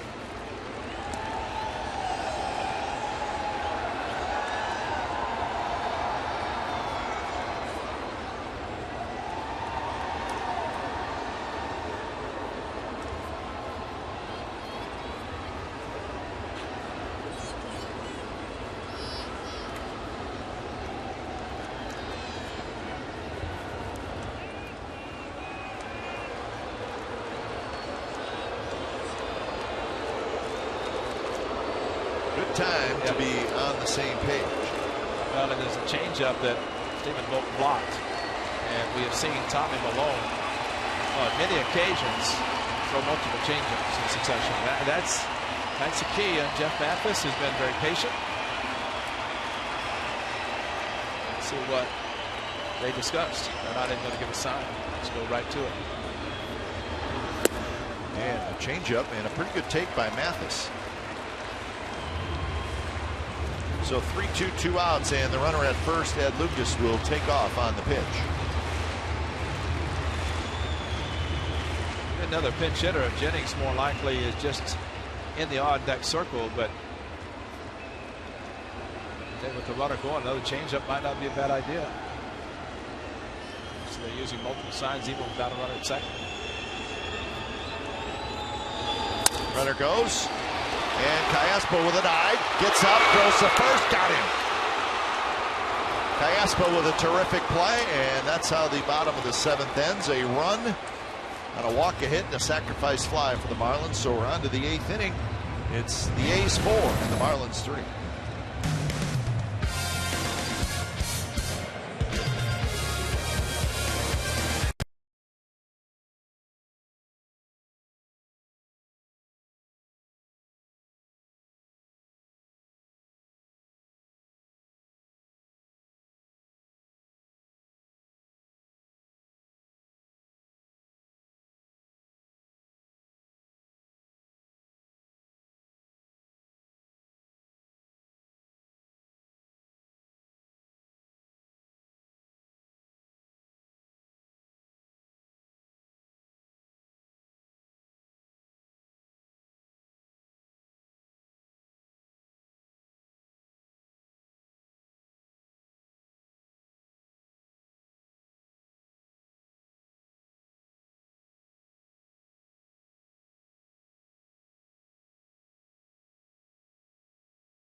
Counts.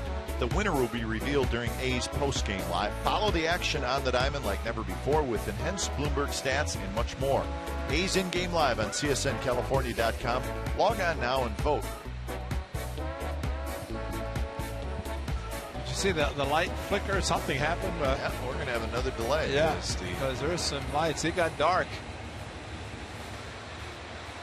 It looked like something blew out or something happened. Well, that the lights that we were just looking at is, so it would be above left field is basically the best way to describe it. Yeah, Bob Melman's going to go out and check with the umpires. As I look around, that's the only ones I see out on the, well, as I look behind us, Ray, right up, or actually right above us, in the bank of lights. That's where Alan Porter was pointing, the home plate umpire. Small section right above us that's out, about 5 rows of lights. And you see right there, you can see kind of in the middle of the screen. All the ones to the right of the screen there seem to be on. Those are just above the press box. Just open the roof, you have sunshine. A little bit, just a little crack. That's it, don't need much. I mean, this is a beautiful, well, it's an outdoors. Today it's a day game. I can't say it's going to be beautiful. It might be a little muggy, but it's just not like a night game. But in the meantime, we'll show you a great defensive play on the 3-2. Look where Callaspo was playing. Look how far he goes, dives in the outfield grass. And there is something to be said about playing second base with a third baseman's arm strength. Callaspo quickly up and a very strong throw to Nate Fryman, who stretched. Tommy Malone pumped as he heads off to the mound and off the field. Top of the order for the A's. It'll be Gentry, Callaspo, and Cespedes against Dan Jennings. Gentry 1 for 3, had a bunt single in the 3rd inning. The A's with a 4-3 late 8th inning, going for the sweep here in Miami.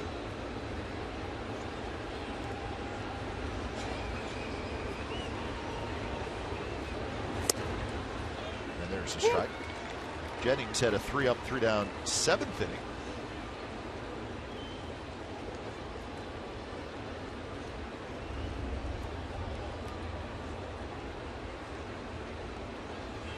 Gentry again tries to bunt. And they said he pulled the bat back. Yeah, that's the main thing. And he did look like he did once he recognized the breaking ball down and in. He started, but at the same time, watch the right hand as he goes down and then takes it back towards his body. And that's basically pulling the bat back, not committing. He's brought the corner infielders in, if nothing else. And then he bounces it. McGee is there. High backhand, and he throws to first.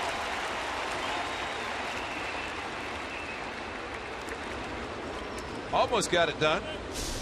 McGee playing in and had to go to his right and jump, and the speed of Gentry, that's at least 2, maybe 3, considering where the ball was headed. But yeah, very fine defensive play.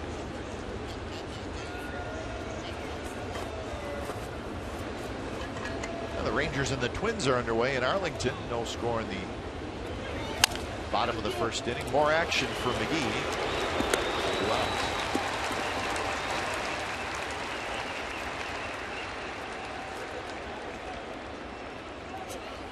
So Callaspo 1 for 4, and here's Cespedes.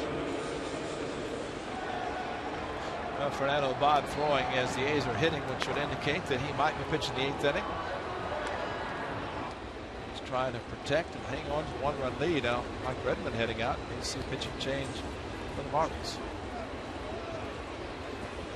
So pretty good work by Dan Jennings, just called up. Faces 5 hitters, retires them all. So he is done. And we got a pitching change. When it's time for change, think Speedy Oil Change and Tune Up. Your oil change tune up and Spawn experts.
World Series championship team. It'll be Friday, July 18th, and Saturday, July 19th. There'll be autograph sessions on Friday and Saturday, with proceeds from all events benefiting the Angelman Syndrome Foundation.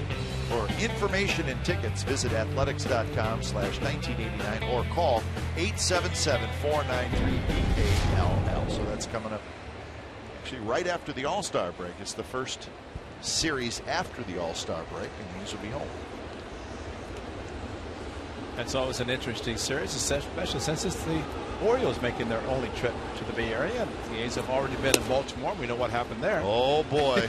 Oh, man. These two teams, they don't like each other, the A's and the Orioles.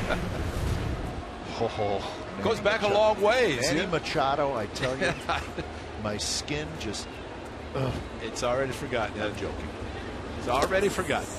Well, by some people. Yeah. Not everybody. Yeah.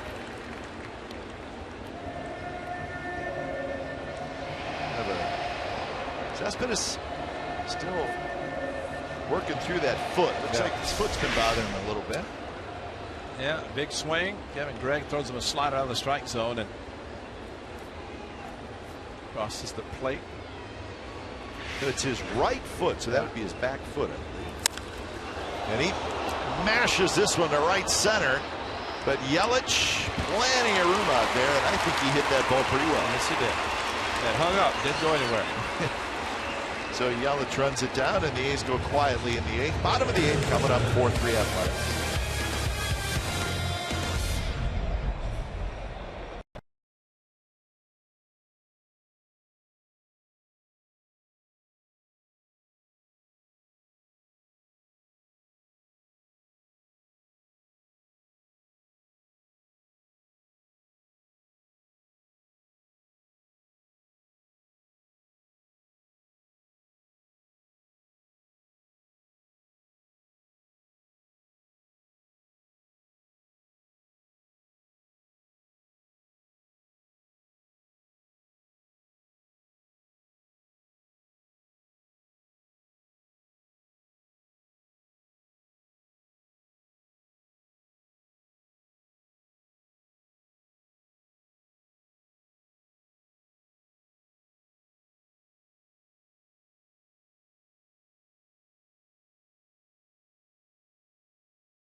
Local Toyota dealers. Another tight ball game. 4-8-1 for the A's. 3-4-0 for the Marlins. Tommy Milone goes 7 innings. He is done for the afternoon, but the A's needed their starter to pitch deep into the game, and Milone was able to do that. The big hit, Nate Fryman, a 3-run shot. The A's scored 4 runs with 2 outs in the 6th inning. That's your game summary, brought to you by your local Toyota dealers. So when it's time for change, think Speedy Oil Change and Tune-Up. Your oil change tune-up from Smog experts. So Fernando Abad comes in. So Abad, he pitched in yesterday's game, but he only threw 10 pitches, so that's good news for Abad, so he should be okay for today. And this is where we have talked about the versatility and the importance of having everybody in the bullpen that can handle different roles. Whereas Sean Doolittle has been passed into the closer role. Is Jones, the lefty, is going to pinch hit for Jennings. So lefty on lefty. And we know what Abad can do, throwing hard, but I think Garrett Jones has been impressive swing of the bat in this series, and he does not get cheated.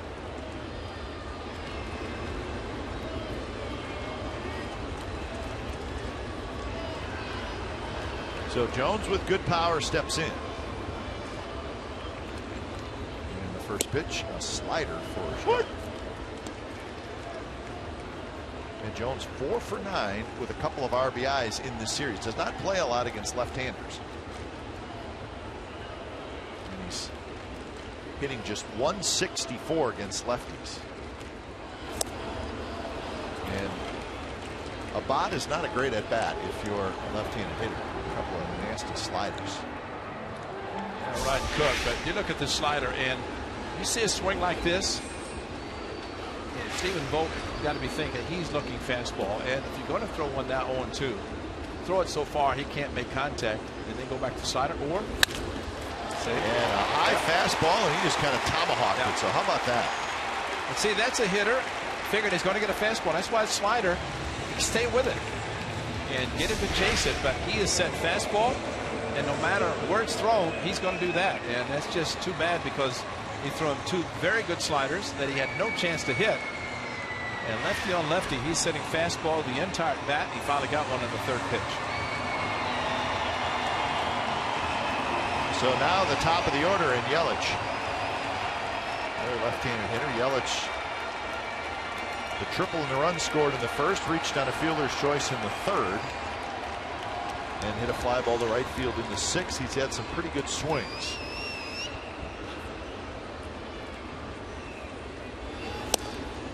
There's a strike.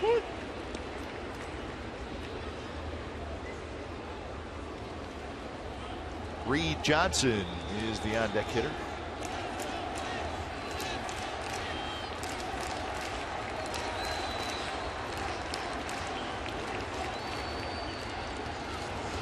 Swing and a miss. Good fastball, 94 miles an hour, and it looked like Yelich was late. Cishek, Hatcher. Cishek has pitched in both games in this series. Hatcher has not pitched in this series.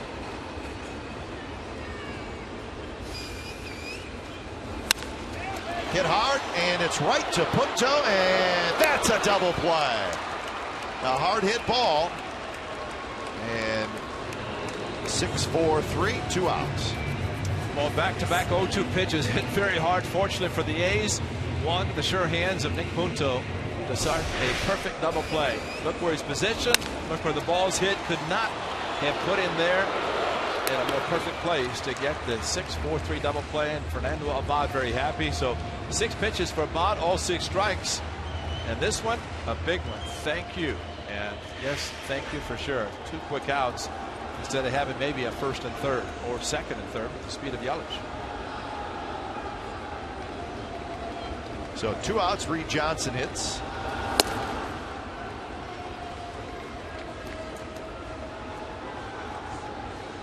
I think we saw Ryan Cook loosening the bullpen, and the guy in the mixer.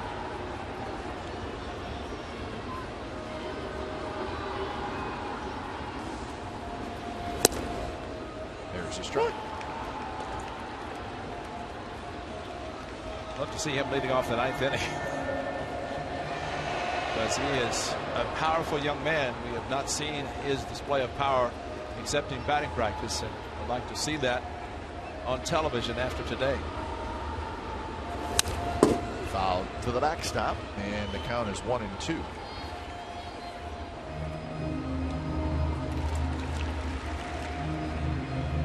Take a look at the movement on this fastball from Abad. Watch how much this moves outside there, and then just looks like it's on the plate, and all of a sudden it's 4 inches outside. Tremendous movement on a hard 2-seam fastball. Yeah. Line foul right over top the A's dugout. You know, he's staying outside of the right-hander, which is a good idea, but just think when he could perfect that pitch to the inside of the right-hander, get him to buckle the knees for fear of being hit at the knees, and then bring it right back over the plate.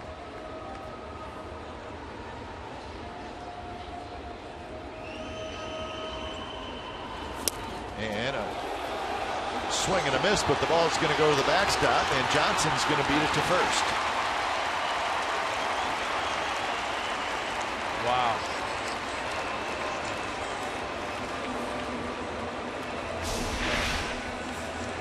He moves inside, and the pitch is away. That's a cross-up again, and I don't know what happened. The thing that Stephen Vogt called, and Bob Millman's coming out, but Stephen Vogt called a 1 in, 3 away, or 3. And he went inside. It was like, first of all, nobody at second base unless they think something's happening, because they use multiple signs. But now it has to be Cook coming in on the strikeout and fastball wild pitch. So the matchup of the day, Cook versus Stanton, coming up.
presented by authority of the Oakland Athletics and may not be reproduced or retransmitted in any form. And the accounts and descriptions of this game may not be disseminated without the express written consent of Athletics Investment Group, LLC.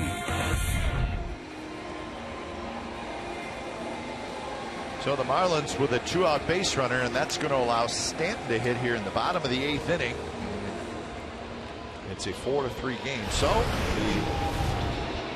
it's going to be a fun matchup as Cook comes in and Stanton represents the go-ahead run.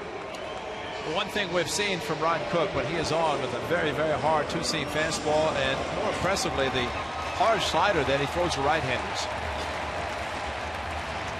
Did a great job yesterday right after Sonny Gray, but a little bit more emphasis in this game considering the timing and who's at the plate.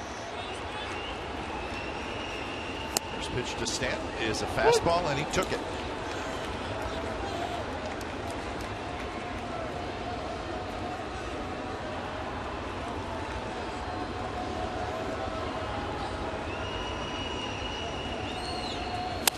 And that one hit right back to Cook, who reaches down to grab it, flips to first, and Cook, 2 pitches, gets Stanton, and that's a huge out, and the A's hold on to their 4-3 lead as we head to the ninth.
Game with MLB.com at bat on your favorite mobile phone or tablet. Get live look-ins, instant replay, scores, stats, audio, free MLB.tv game of the day, and more. Download on the App Store or visit athletics.com today. Beautiful look outside Marlins Park. Some dark clouds moving in. Must be that time of day, right? Late afternoon. Yep. BP time for the visiting team. So here's Chris Hatcher. Hatcher, one of the few pitchers who has not pitched in this series up until today. He's got a good reason why he hasn't. And he was the losing pitcher in that 14-inning loss on Thursday in Philadelphia. And he threw a whole bunch of pitches, over 40 pitches. So he's had a couple days off. Facing Donaldson here in the top of the 9th inning. A's hanging to a 4-3 lead.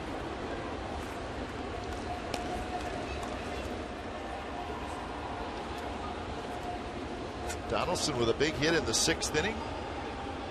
His second big hit in 2 games. 2 out RBI single that tied the game.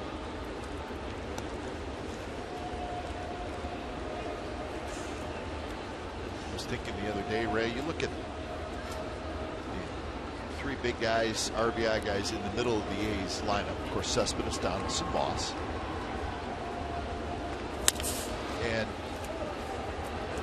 Tough play for Lucas, and he throws out Donaldson. And all of them have decent batting averages, but I mean, we're not talking about guys hitting 310 or 320, but they just get big hits. Yeah.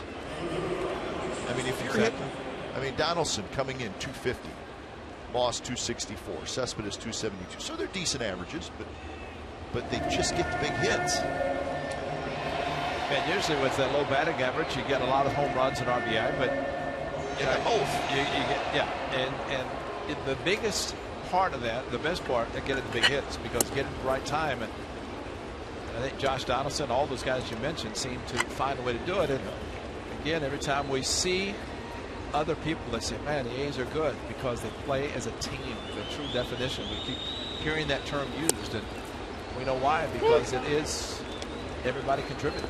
And Nate Fryman flies in, gets a bat in his hand, big 3-run home run. That was in the 6th inning.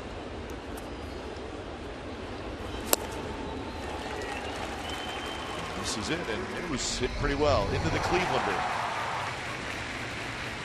Did not get cheated, crushed him. Head down, great swing, great follow through. Low tunnel.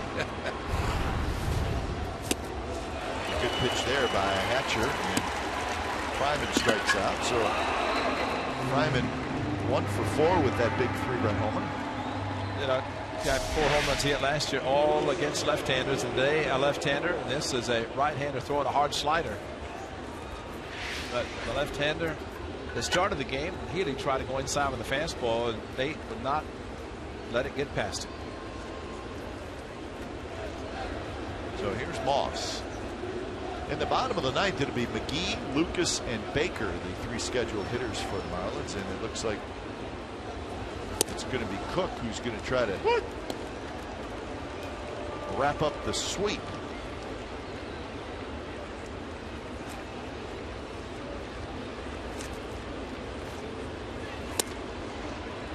Woo! 95 miles an hour from Hatcher.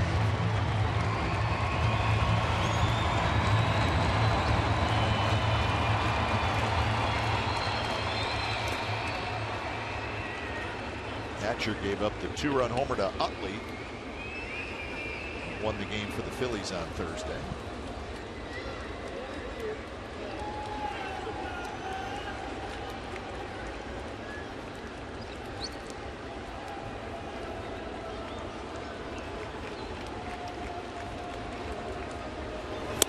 Fastball is high.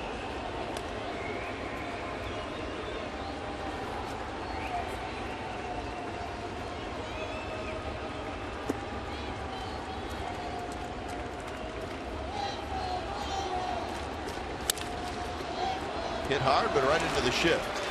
That's Casey McGee, who had slid over to the other side of the diamond. So a 3-up, 3-down inning for Hatcher. A's 3 outs away from a sweep. See if Cook can do it.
Of the game, Tommy Milone. He needed some depth, some innings pitched from the starter. Not only did Tommy Milone give 7 innings, but he did a great job. 3 runs, just 2 earned. 95 pitches for the A's left-hander, and what a tremendous job he did. His second start against the Marlins. This is a great defensive play, and watch even Tommy Milone catching the ball with a scoop, and then a double play. The ball hit off the bat of Reed Johnson, but this is the play as Cayaspo got a runner with, that was Mathis with a runner first. That could have been a first and third, but got the job done for 7. Abad, and now Ryan Cook trying to finish it off. Get the A's another victory. So here's McGee. And the first pitch is hit hard. Diving play by Punto. He gets up. He throws, and Fryman cannot dig it out. So the ball bounced off the side wall. It did not go in the dugout or the camera well. What a play by Punto, and well, he had to get up and let her rip. Yeah, and he did make a diving stop. He kind of composed himself, but did throw a ball that was in the dirt. And I guess in hindsight, if he'd thrown the ball with a bounce farther out front, looked like he tried to get it all the way. He had the short hop to Nate Fryman. Tried to scoop it, could not. And fortunately, the ball did not go into the photographer's well.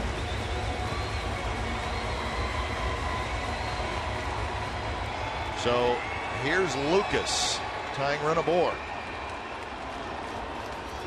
Lucas to bunt, and he bunts it foul.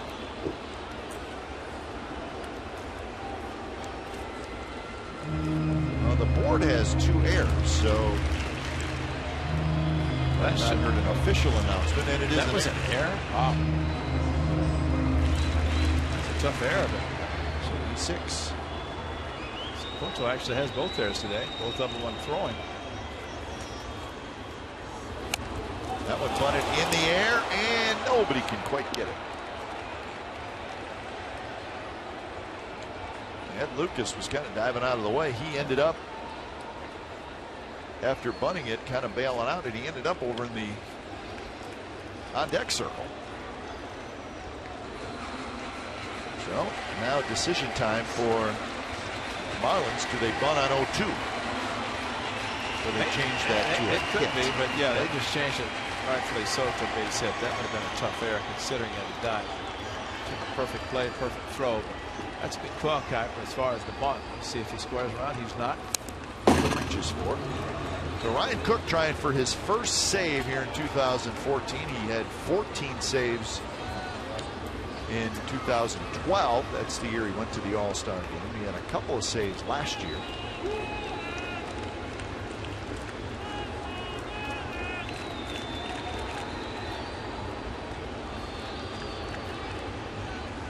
Short lead at first for McGee. And that one is drilled foul into the seats.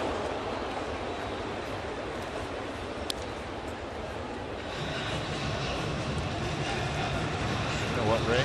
Somebody else just got hit.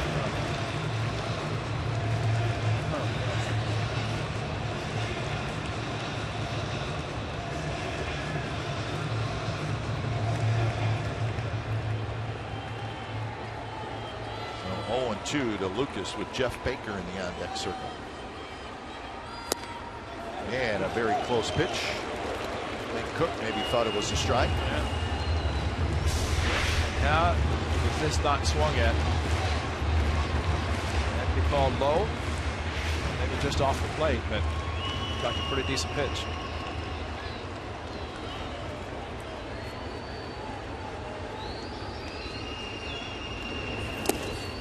That slider in the dirt. So now the count is even at 2-2.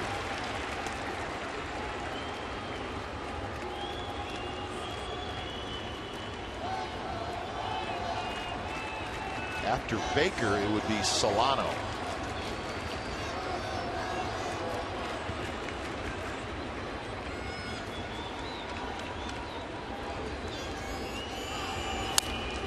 And a fastball on the inner half, and Lucas had a pretty good rip, fouled it straight back. I always say pitching the ninth inning is no different closing than any other part, but Ryan Cook has had the experience as a setup plus as a closer. Got a big out in the that big man, jammed him with a fastball to end last inning. But the 9th inning is always a special inning.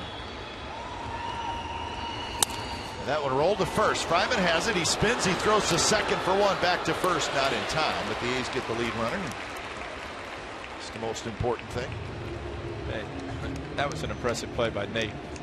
Because you think of him as being 6'8", a pretty good hitter and can stretch. And he's worked at playing first base. And he made this play look easy. A little flip to second base. Perfectly thrown to Punto. And even tried to get the 3-6-3 double play. But a very, very nice lead throw. Of course, when you're 6'8", it's not hard to throw over a runner, as opposed to trying to clear your lane and be able to throw to the side.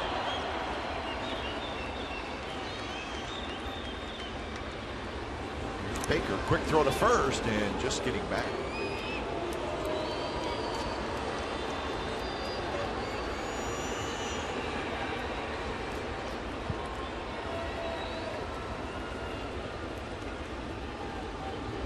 Does not have a steal or a steal attempt this year.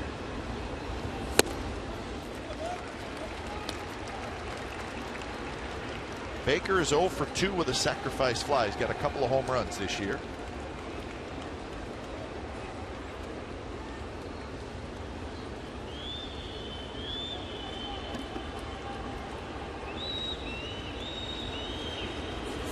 Missed again, 2-0.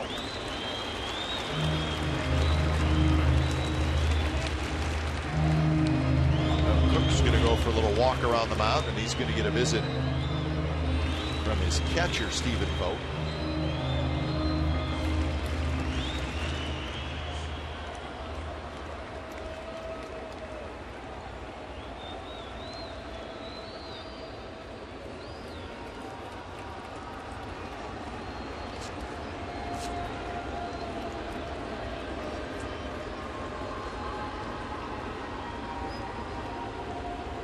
So 2-0 to Baker.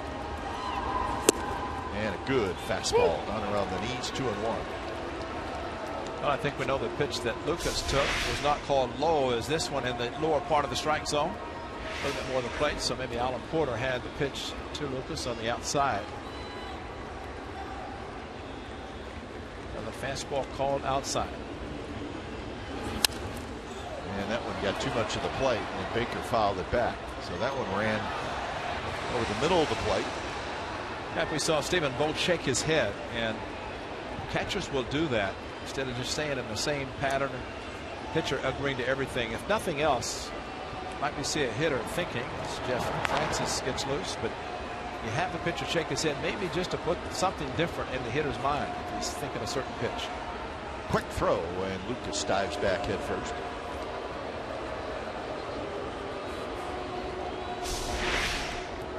Ryan Cook does not throw softly to first base. It's a quick move and a hard throw.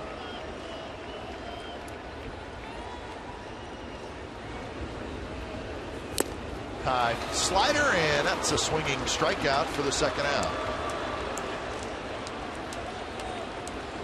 That was kind of a slurvy slider hanger and a tip and a foul ball into the catcher's mitt. And thank you for getting away with a pitch that was in the eyes of the hitter, who swung like he recognized it, swung like he was hoping to hit it out, and just barely ticked it.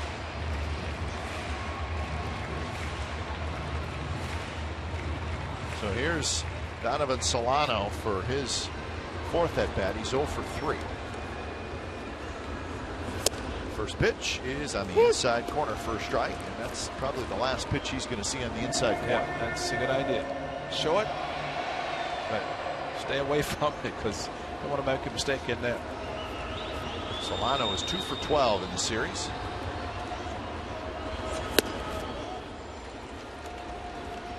So Cook threw 17 pitches on Friday night. He threw 9 pitches last night, and he's thrown 18 so far today. And if he can get through this, take tomorrow night off in Comerica Park. So he is the only A's reliever to pitch in all 3 games.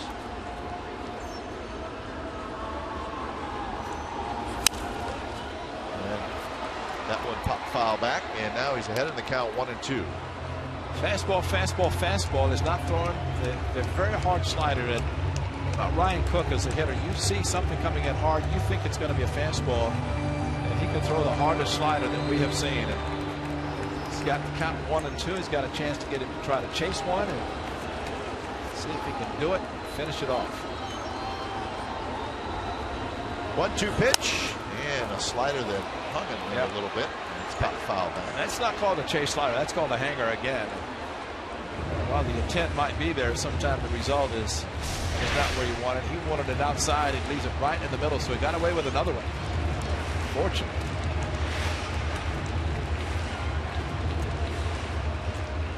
Stephen Vogt's looking to the sides in case they want to throw over or pitch out. Throw a hard fastball away. And a fastball swinging strikeout, and that's the ball game. So Cook works hard. He gets the save, and the A's finish off the 3-game sweep of the Marlins. And good ball game today. The A's get all the runs they need in the 6th inning. So the final score, the Oakland A's 4, the Miami Marlins 3, and that's a 3-game sweep. You've been watching A's baseball on Comcast Sports in California. Don't go away. A's Post Game Live with Brody and Carney starts right now.